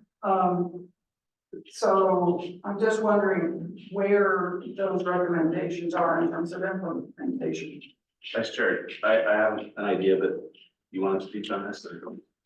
Well, I think the last thing I saw a BPD report on the status of implementation of the recommendations. So we're relying on what they've said. And I think first it was beyond our scope to like assess the veracity of what the department has reported with respect to implementing those recommendations, many of which, if I recall correctly, have to do with like putting caps on overtime that individual officers can incur due to kind of wellness concerns. I put it under that header. Yeah. I think we focused on the outside contracts because that was also part of the auditor's recommendation. And it's a very clear fiscal issue because the money that comes back to the city pursuant to those agreements does not line up with the police department's budget. It goes back into the general fund. So there's really no clear way to see, first of all, are you even getting cost recovery on these MOUs? And then there's this issue of if we have to, if officers are being deployed to do MOU work, then that drives the need for overtime back at home, so to speak, in the BPD, because you have officers out doing work pursuant to MOUs. So even if you're getting paid for that work, which again, we can't verify, even if you're fully reimbursed, there is this other impact of driving the need for more overtime in BPD itself. So I think that's a long way of saying, I felt it was fine to take the department at face value on the overall audit recommendations regarding overtime, as many were outside of just like a square budget issue, but we did focus on the aspect of overtime that I think is most relevant to the work of our subcommittee, not working group. And by the way, in the Citygate also, that's also a piece of this, because actually the Citygate analysis, the staffing analysis is also one of the recommendations, but it was one of those 12. So that is something they are implementing in response.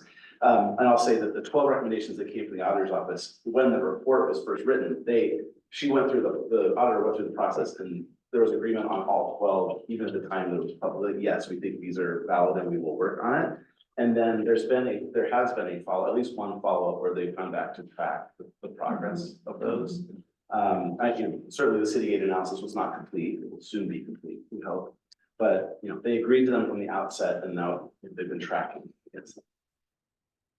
And then very quickly, if we're going to add the bullet point about traffic, which I think, is probably a good idea, but I would make it clear that we're talking about traffic enforcement efforts focused on safety, consistent with the fair and impartial policing recommendations to focus on safety and not other like traffic infractions. Something to make it clear that this is not inconsistent with what that other report is saying. Great, and I think I was trying to use the shorthand after. Yeah, I the saw that. but that's the That's what I was short. thinking up here. Okay, great. Yeah. Great.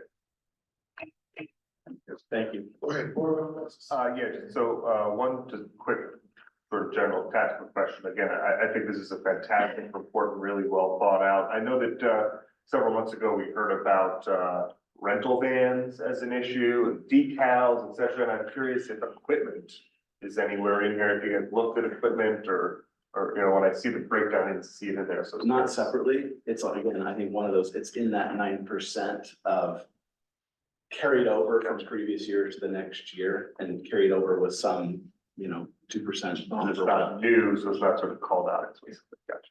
But again, that's a perfect example of the thing we're talking about, which would be nice. For example, you could say, here's how we're deploying that equipment. We're no longer doing it for this, or we're making adjustments to do it for this way and not this way, right? But we don't see that. All right, like how much are we spending on rentals versus having actual van? And then, so fair enough, that's sort of a question for another day.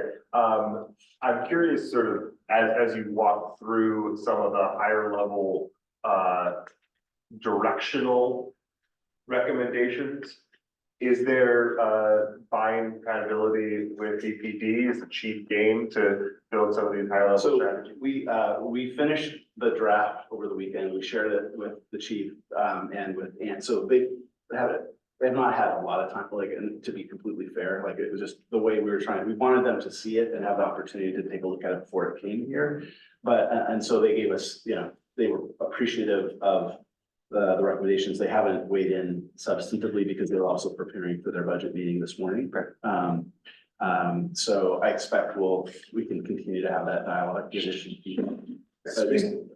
I was gonna say, speaking of that, Yeah. why don't we go ahead and just do some housekeeping and see if we can find some consensus and make some motions? Yeah, all of that point, I just wanted to clarify for the last section, the bottom ones, what's the controversy? Is the question that there's a disagreement over whether some of these bullets are the right approach or whether they should be included at all in the report?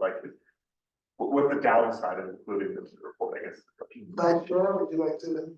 Yeah, so I would just say that, with respect to more staff resources to investigation to address recent uptick in crime, I don't have any basis for believing that adding more staffing resources to investigation is going to address the recent uptick in crime. It's not something that came up during this budget deliberation process, nor do I think we have any data that tells us that. For example, some of you may have seen a recent report that was issued that did show clearance rates for Berkeley compared to other jurisdictions in California.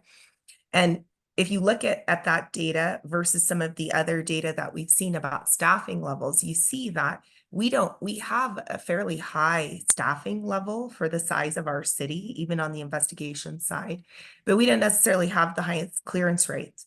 So I don't even begin to have the capacity to fully dig into this issue, but I just don't think there's anything to support that recommendation. On the traffic, I hear what Kitty said, and it's my partner on FIP, but I really didn't see anything during the FIP process that told me that we need to devote more staff or resources to traffic. That wasn't any of the issues that came up. The issues that came up were the need to refine the three-prong approach. I mean, there were a whole host of issues that were identified, but not one of a lack of resources. And then the last one, I can't remember what it was because you took it down, the last ad. SCU, it's the SCU. The SCIEU, this is a great one, where I think I've asked at this PAB, what is our role with respect to the SCU? This was an FIP recommendation, but my understanding is there's another commission that's been monitoring the implementation of the SCU. presumably both reimagining public safety and the SCU should have resulted or should result in less staffing needed at BPD or a different and cheaper composition of staffing needed, fewer officers, because they're both supposed to be diverting matters. And yet, so I don't know why, we certainly wouldn't be asking for funding for the department for SCU. And then I'm not sure why the PAB would be asking for funding for a non-BPD department related to the SCU, particularly when we haven't considered the SCU at all. So I don't think there's a basis for us adopting any of these. Are we moving on from the consensus to be disputed? I think we should go ahead and get the consensus and move from there. Oh, okay. But I'm open. This is advice chair, you too. If there was a motion, if somebody wants to go ahead and put it on the floor, we can do that. If we need to refine it. I think we opened the Pandora's box, so we're ready jumping in, but, so I'll just go ahead and respond. Go ahead. I think I agree with all of Board Member Wilson's analysis. I think the main thing is that 2 and 3, the allocating staffing and allocating resources is not about budgetary. It's not about like adding or subtracting from the budget. It's about the allocation of different resources within the department. And so I don't see within those 2 specific apps for funding and as related to the budget. I see it more related to, like what are department goals and priorities related to their policing practices in Berkeley, which is like a more broader vision thing that we discussed during the retreat. And so I think for those 2 specifically, I don't think that they have a nexus really to the budget, at least with the way that the other items are framed. And I agree on the third point about how the last recommendation for SU is not about asking for, again, for money for BPD or evaluating the money that BPD has, the funding that they have. It's about asking about SCUs. And I also thought that we don't have like jurisdiction over SCU funding and implementation and things like that. So I just like see those 2 things as, the governing principle. Yeah, I mean, I guess my response, to be fair, like, we don't have decision-making authority on things. Right, I'm just saying, all of this is a recommendation, like, our role is to be, right?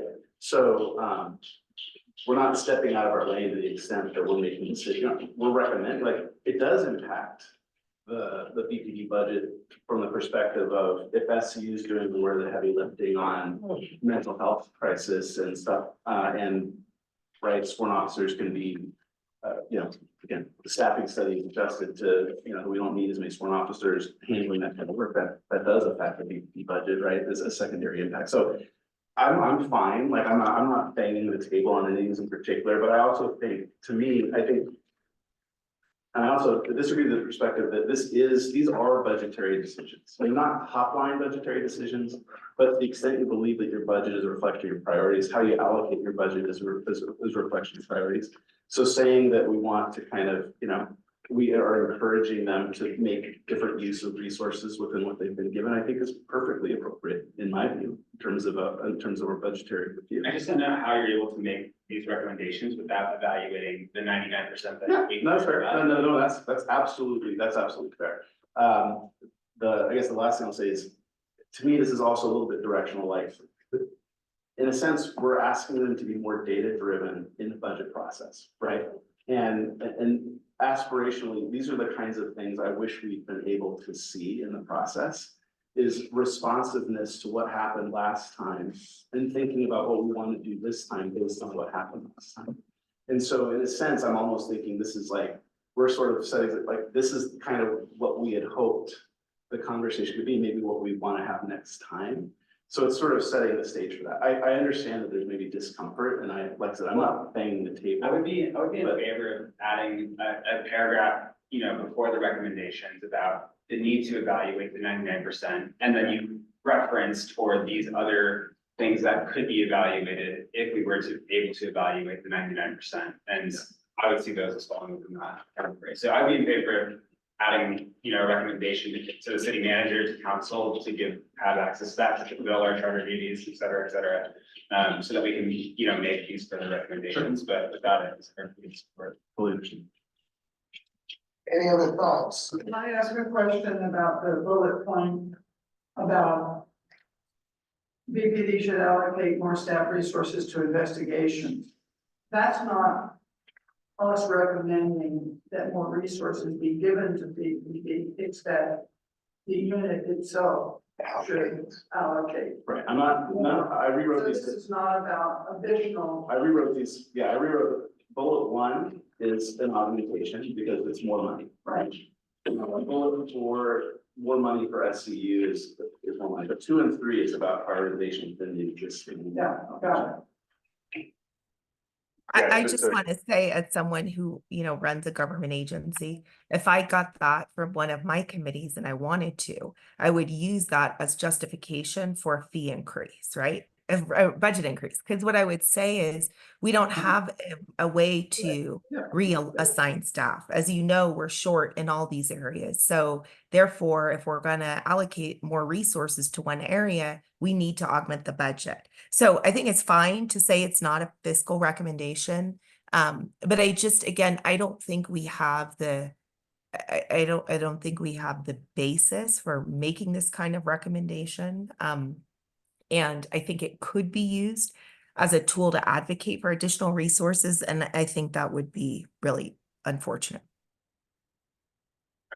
I would sort of tack on to that. I think that the bullet 2 and 3 seem premature and something that comes from the first recommendation of priorities and directionality, and that from a clear understanding of here's the priority, we are going to improve our investigation and our closure rate.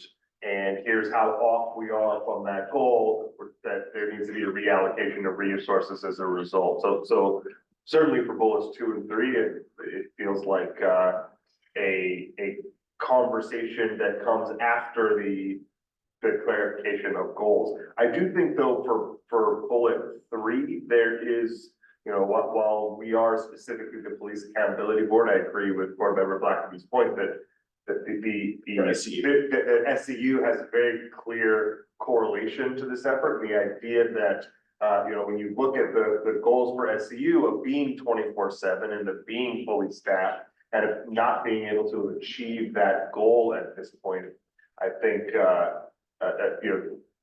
there needs to be questions asked of whether they're appropriately resourced, and I do think that would have major implications to BPD if the SCU was running as effectively and as fully. 11 vacant positions is a lot for this staff. So the idea that that's theirs. Well, that's what you wanna? No, I'm just agreeing. Oh, So I guess I would make like a motion to. I think I've heard that people are more gravitating more toward 4, the SCU, like as sort of like different than 2 and 3. I think there's consensus there. I think my motion would be to add a paragraph at the beginning of the report, or not at the beginning, near the beginning, about, being able to evaluate 99% and identify the second and third bullets within Board Member Blackaby's amendments, and add them to that paragraph, and then keep 1 and 4 from 6, and then adopt the rest of the report. So I think that's, I know there's 30 parts to that, but I think those are meant for. So add a 99%, which I think we could do in a sense that fits in number. It's already, I think it's already in there. We can. That's number 2. That section. Yeah, that's kind of, but we could basically drive home the point that, whatever, 99% of the budget is is not reviewed at line item level, so it's carry over. Right, Board Member Calvi is looking at you really. I'm confused about which bullet points. Yeah, so 2 and 3 would be moved to the section that discusses the 99% of the budget that the budget committee was not able to review. Right. And we would keep 1, which is about EIS, and 4, which is about SCU within the report. And then the third thing was that we would then adopt the report as has been discussed. Yeah, and my hopefully friendly amendment would be, I think what we even do with the 2 and 3 is, basically say it's a for example. Yeah. It's like, it's like, this is for example, if we had asked, this could be the You're kind leading of the discussion. discussion for the next report. Yeah, exactly. Yeah, that's a good comment. I'd be in favor of this. Can I get a second? I second Melissa, that. did you have a question? I'm still not entirely clear. So there's the bottom set of Board bullets. Member Rodriguez, can you I break think, down- I think the recommendation is to include and recommend the EIS funding and recommend the SCU funding. And then to move 2 and 3 into the narrative section about where we already talk about the lack of visibility on the 99%. And those would be specific examples of things that we cannot opine on because we don't have any visibility into the vast majority of Moving to the the top budget. of page 6. Okay, okay. Yeah. Even though even though I'm not recommending anything about the department's budget when we talk about the SCU, because it's not part of their Yeah, budget. and we explicitly acknowledge that it's in the health, housing, and community services budget. Yeah. Please go ahead. Thank you. So I just wanted to provide a quick update. Are you using their mics? I'm sorry. Sure. Can you hear me now? This is included in the report, but one thing that I wanted to mention is, I want to say the current vacancies for the SCU is 6. Oh, great. So they are working towards, hiring and recruiting towards 24/7 operations. My sense is that they're getting pretty close to 24/7 operations. So one thing that you'll note, in the Reimagining Public Safety, Spring 2024 report, is that the Specialized Care Unit is funded, through fiscal year 25. That's already included in the baseline budget. So what we need to consider is funding for, fiscal year 26. So I hope that's helpful in terms of decision-making around that.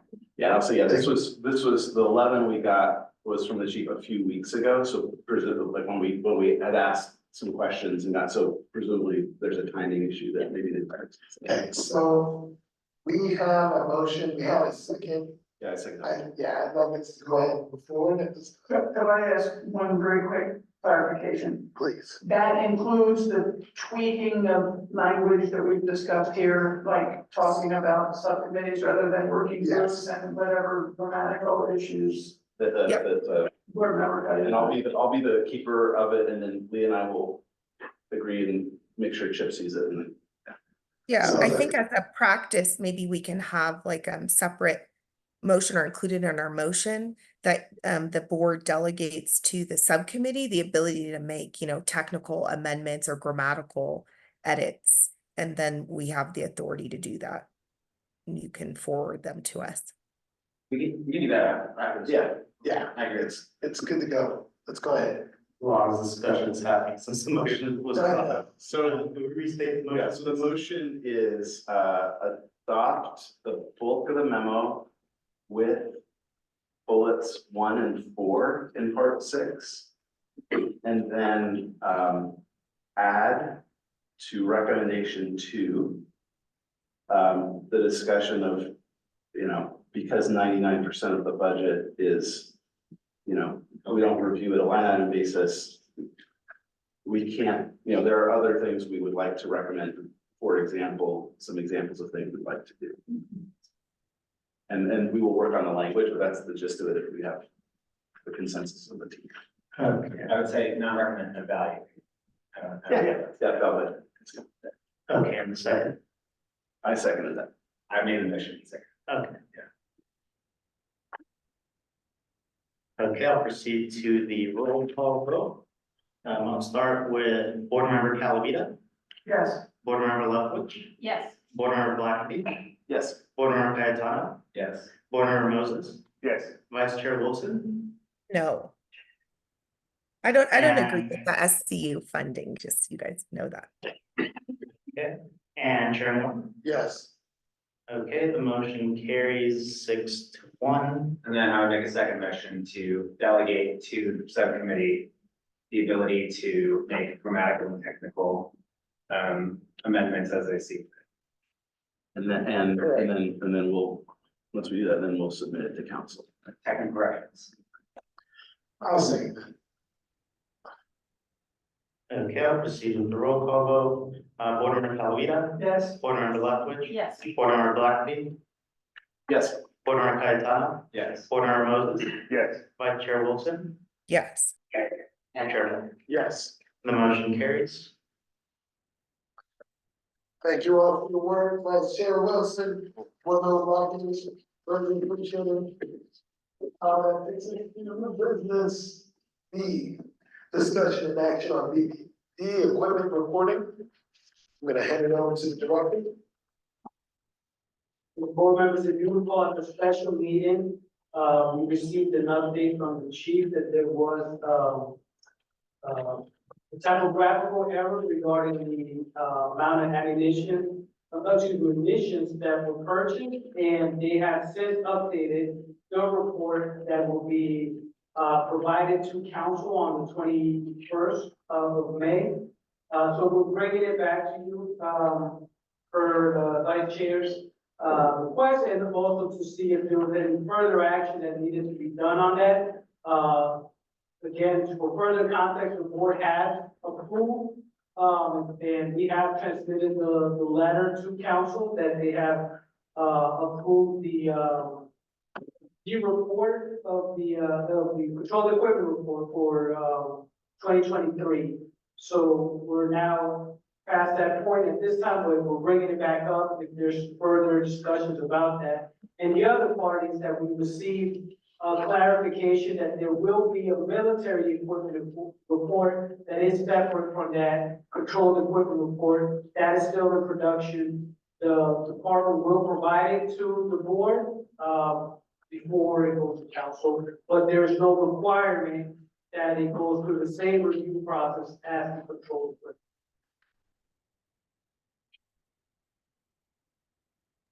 I think this is just informational, right? To clarify a misstatement. The last time we considered this, I think a department representative told us the reports were one and the same, but they aren't.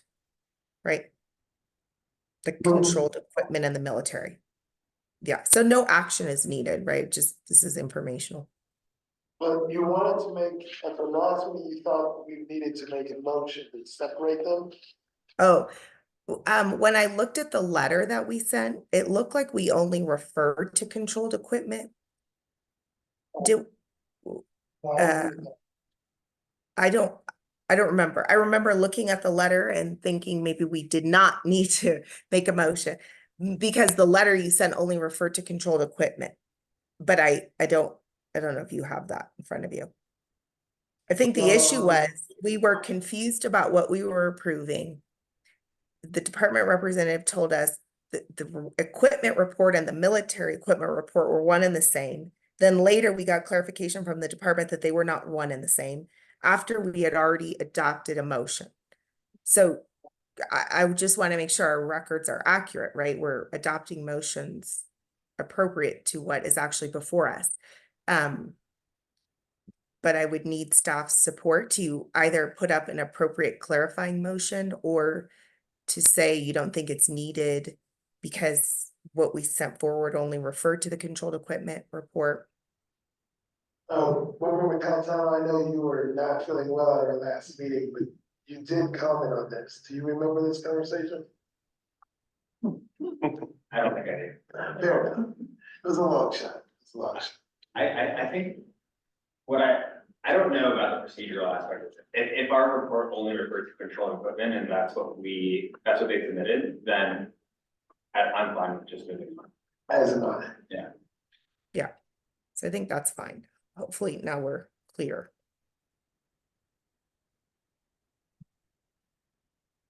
It's correct, right? Director Aguilar, that our letter only referred to the controlled equipment report. We didn't write the letter as if the report was one and the same. That was my recollection, but we're checking it in real time. Oh, okay. All right. Just one moment.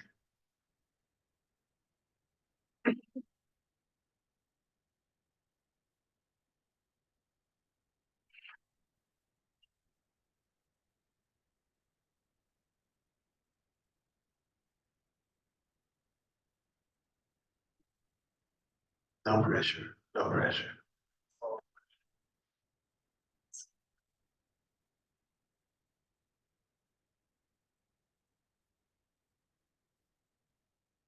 Sorry, I know for the folks, just one moment, I didn't realize we were off screen.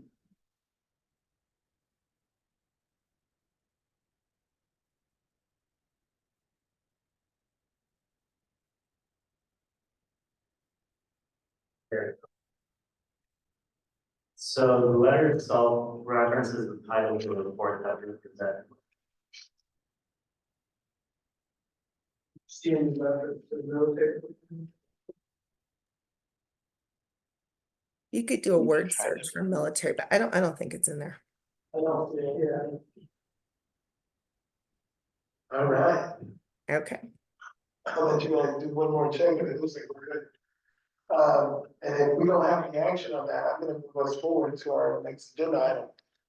Is everyone comfortable with that? Yes. All right, so that takes us to discussion and action regarding the potential changing of our regular meeting location. Director. Sure, so when we set the schedule for the year, in December, usually the board, chooses the meetings. The 18 meetings for the regular meetings, and then we notify the relevant departments to put the spaces. Given that the commissioner manual requires, board or commission action on it, we wanted to bring it back in anticipation to our new, location.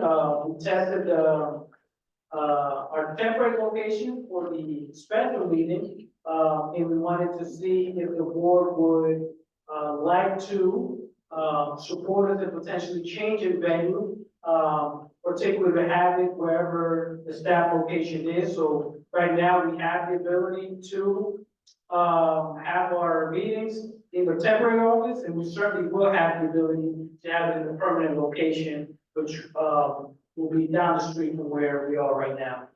So I wanted to, before we bring this up to the board, right now, we're still operating in the same way. We'll have the meetings here for the rest of the year until the board takes formal action to change venue. And I also just want to say, in terms of context, staff related activities, it does take us about an hour just to set up. So it's helpful from the staff perspective if we have a permanent location where it's our house. But also, we'd like to make sure that we're being accessible. Where we are right now, there is access to bar, more access to here. And it's downtown, so we believe that there's benefits to it, but again, we're bringing it before the board to make a decision on it. So we all know the space, we've had a special meeting there. This isn't going to be rocket science. We're gonna decide if we wanna change our, you guys not hear me? No, I see the battery died. Oh, there we go. Hey, so like I was saying very quietly before, this isn't rocket science. We either have to decide if we like the smooth space or if we want to keep it being consistent here in North Berkeley. I was gonna give you guys the whole, let's think of the staff speech, but you already did that, Director. So, I'd like to know how everybody feels about this with a quick vote, and if we have to come back, let me know, but yes, go ahead. As someone who showed up at the other place before this place already tonight, I'll say I like the showed up at the other location. But my only concern is the door, like in terms of like people getting in and out and up to the second floor. But I like that location. Is there anything we can do to make it more open at meeting time? And just so I can understand, what exactly by the doors? Just it's a kind of locked door after hours, or the sense of how do we get people up there? This is way more accessible because people can just come. Right, and thank you for that. When we were at 1947 and we had meetings there, special meetings, we were able to tap into and for the security guard for those services. We just need to find out those specific services, but we can definitely look into it and make sure we have a firm response here. So when are you moving into your other office? So procedurally, we need a council allocation for the new space. That's underway. And if they approve it, then we will be able to move in by the summer. So by August, during your recess, we should be able to move to the. And you're saying that any move from here to downtown wouldn't happen until the end of the year, or did you say that you need authorization to move the meeting? Yeah, so our office can't unilaterally make that decision. For the reason we had the last meeting at our temporary office is because it was a temporary meeting, particularly a special meeting. So we don't have those booked ahead of time, and we need to find out the available space. So for that one, that our office was available at that time. But if you wanted to change the regular meetings to a new venue, it requires under the commissioner's manual board action. Because I'm already. I'm confused. You want- Anyways, bottom line is I far prefer this place. You far prefer, okay. Far prefer this place. Yeah, I also strongly prefer this location, and primarily it's because of safety and parking. I was on the commission on the status of women for several years, and we originally met here, and then when this building underwent major renovations, we had to move to City Hall. And several of the commissioners expressed concern about having to walk around downtown Berkeley at night. And our meetings never went past 9 o'clock. They were in the evening, but they never went late, and our meetings consistently go late. So I, again, have a strong preference for staying here. I'm also concerned about staff. I mean, I see that staff prefers to be in their own house, so to speak. So I don't know what to say, but this, I find this much more comfortable for parking, for just the. And is there ways that we can take care of those considerations to make our new home home? Is there, I know there's a parking facility right down the street. Is there a way for us to secure some parking spots for some of the board members? I'm trying to get creative here. Is there ways that we can work around that? If we're talking about the temporary location or the. Temporary. Yeah, I can explore that.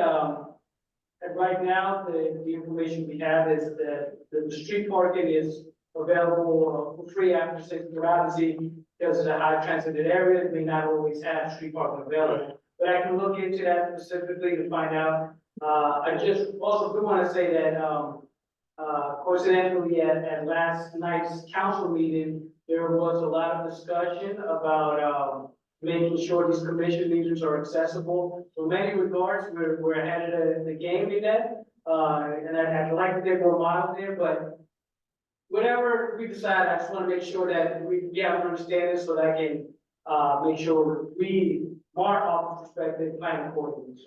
Fair enough. So, can we take a temperature vote here and see where we're at? Yeah. You all want to show our cards? I would make a motion to approve staff's request. I hear concerns from some board members, but I think in this instance, because we meet so often, that it is really important to be mindful of the impact of staff and having to truck all this equipment over and set it up and then truck it back. So it's a late night for us, but it's an even later night for them. So I would move forward with staff's request. I would like to see perhaps we could find some budget, this is for you to consider staff, to reimburse people for their parking in the garage if folks want to seek reimbursement. So. Can I get a second? I'll second. All right.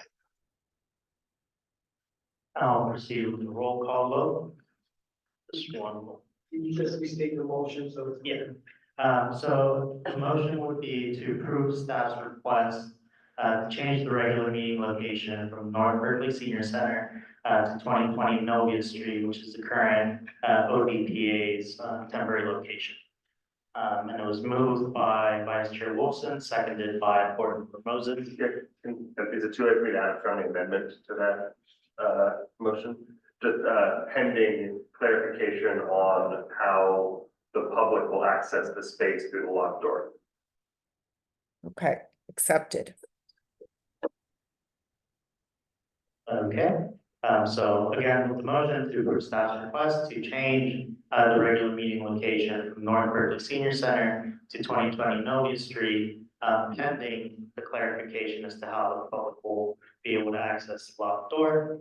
I'll proceed with Board Member Calavita, Yes. Board Member Leftwich, No. Board Member Blackie, Yes.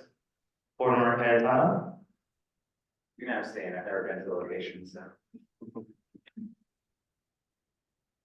Board Member Moses, Yes. Vice Chair Wilson, Yes. and Chair Warren. Yes. The motion carries with 5 yes, 1 no, 1 abstain. Excellent. That takes us to agenda item number 10, which is public comment. Okay, we'll now proceed to public comment. As always, speakers are generally allotted up to 3 minutes. But may be allotted less time if there are many speakers, or may comment on any matter within the board's jurisdiction at this time. With that said, I'll now proceed to those attending, here physically. One moment while I get the timer up. And the time has started. Thank you. Yeah, just to further elaborate on my comments earlier tonight. And I think we both received the same text messages. I think we all received the same exact documents. But in my second request, where I had requested from, or excuse me, my first request, 23799, there were 25 pages of text messages the city provided, right? 7 of the 25 pages refer to a single group conversation officers having on the 9th. It's very mundane, I'm sure you've seen it. 4 of them refer to Officer Stern asking bike team officers if they knew presumably of a particular person of interest. 5 of them refer to a single group chat conversation between Officer McKellick and bike team members, also mundane. 5 of them refer to Officer Stern texting multiple bike team officers in an evidence intake form, and the photo showing the address of our Oakland gas station. And 2 of them show Officer Pickett sending pre-redacted photos to another officer, and then 2 show Officer Miklovic sending a screenshot of a Nike store rep to Officer Chivas. So those are all of the messages that were received from my request. Notably, again, I'll stress that again, I'll send you all the write-up, but notably, Sergeant Casella did not hand over a single text message. And the text messages that were disclosed by former Officer Shideli, Casella texted over 30 times, folks. And now he does not have a single text to give us, and the other officers texted over 60 times, and they also have almost no text to give us as well. And again, I would stress that the board had passed and asked in November 2022 that any records related to this would be preserved. And I believe the department was at that meeting. It's pretty clear that request was ignored, or very, very likely ignored, because the only conclusion one could reach that is reasonable is that these messages were at some point deleted. I don't see another conclusion you could reach. I think we have to have answers as to when these messages were deleted. For instance, maybe officers sat on their phone, delete their message every 6 months to a year. And maybe they did that before any of this investigation happened, right? There's possibilities that are not deepness. But at the same time, we don't know the answer. Certainly the chief of police cannot give us that answer. The city manager cannot give us that answer. The city attorney cannot give us the answer. The deputy chief can't give us the answer. The only people who know the answer to these questions, which to me are the crux of the investigation, or part of the crux of the investigation, bike team, is the officers on the actual bike team. They have given us as much as they're willing to give. That is not sworn testimony. There is nothing in the city that requires them to, for instance, give an affidavit after they produce those messages. The only body that can get to the actual answers is this body here. And y'all using the powers under the charter to have them come here and testify to reasonable questions about how they communicate. If not, oversight in this regard just does not matter. And I think we have to take more action. And I will send you the full write-up so you can fully understand the reasons as to why. Thank you very much. Okay. Is there any additional public comment? Okay, I'll now move on to our virtual attendees. If you're attending virtually, please use the raise hand icon Or press star 9 if you're calling in, if you'd like to provide public comment. Again, use the raise hand icon or use star 9 to raise your hand if you're calling in. Chair, at this time, I see no additional public comment. Thank you very much, Jose. That takes us to agenda item 11, which is closed session. We're gonna take a 2-minute break here and let everyone get out, get settled, and we'll be back. Okay, Berkeley may remain within the webinar, we'll be on, to the Zoom link. Vice Chair Wilson, I did want to leave this out. Zoom link. I can't hear you. Are you gonna send a closed session link?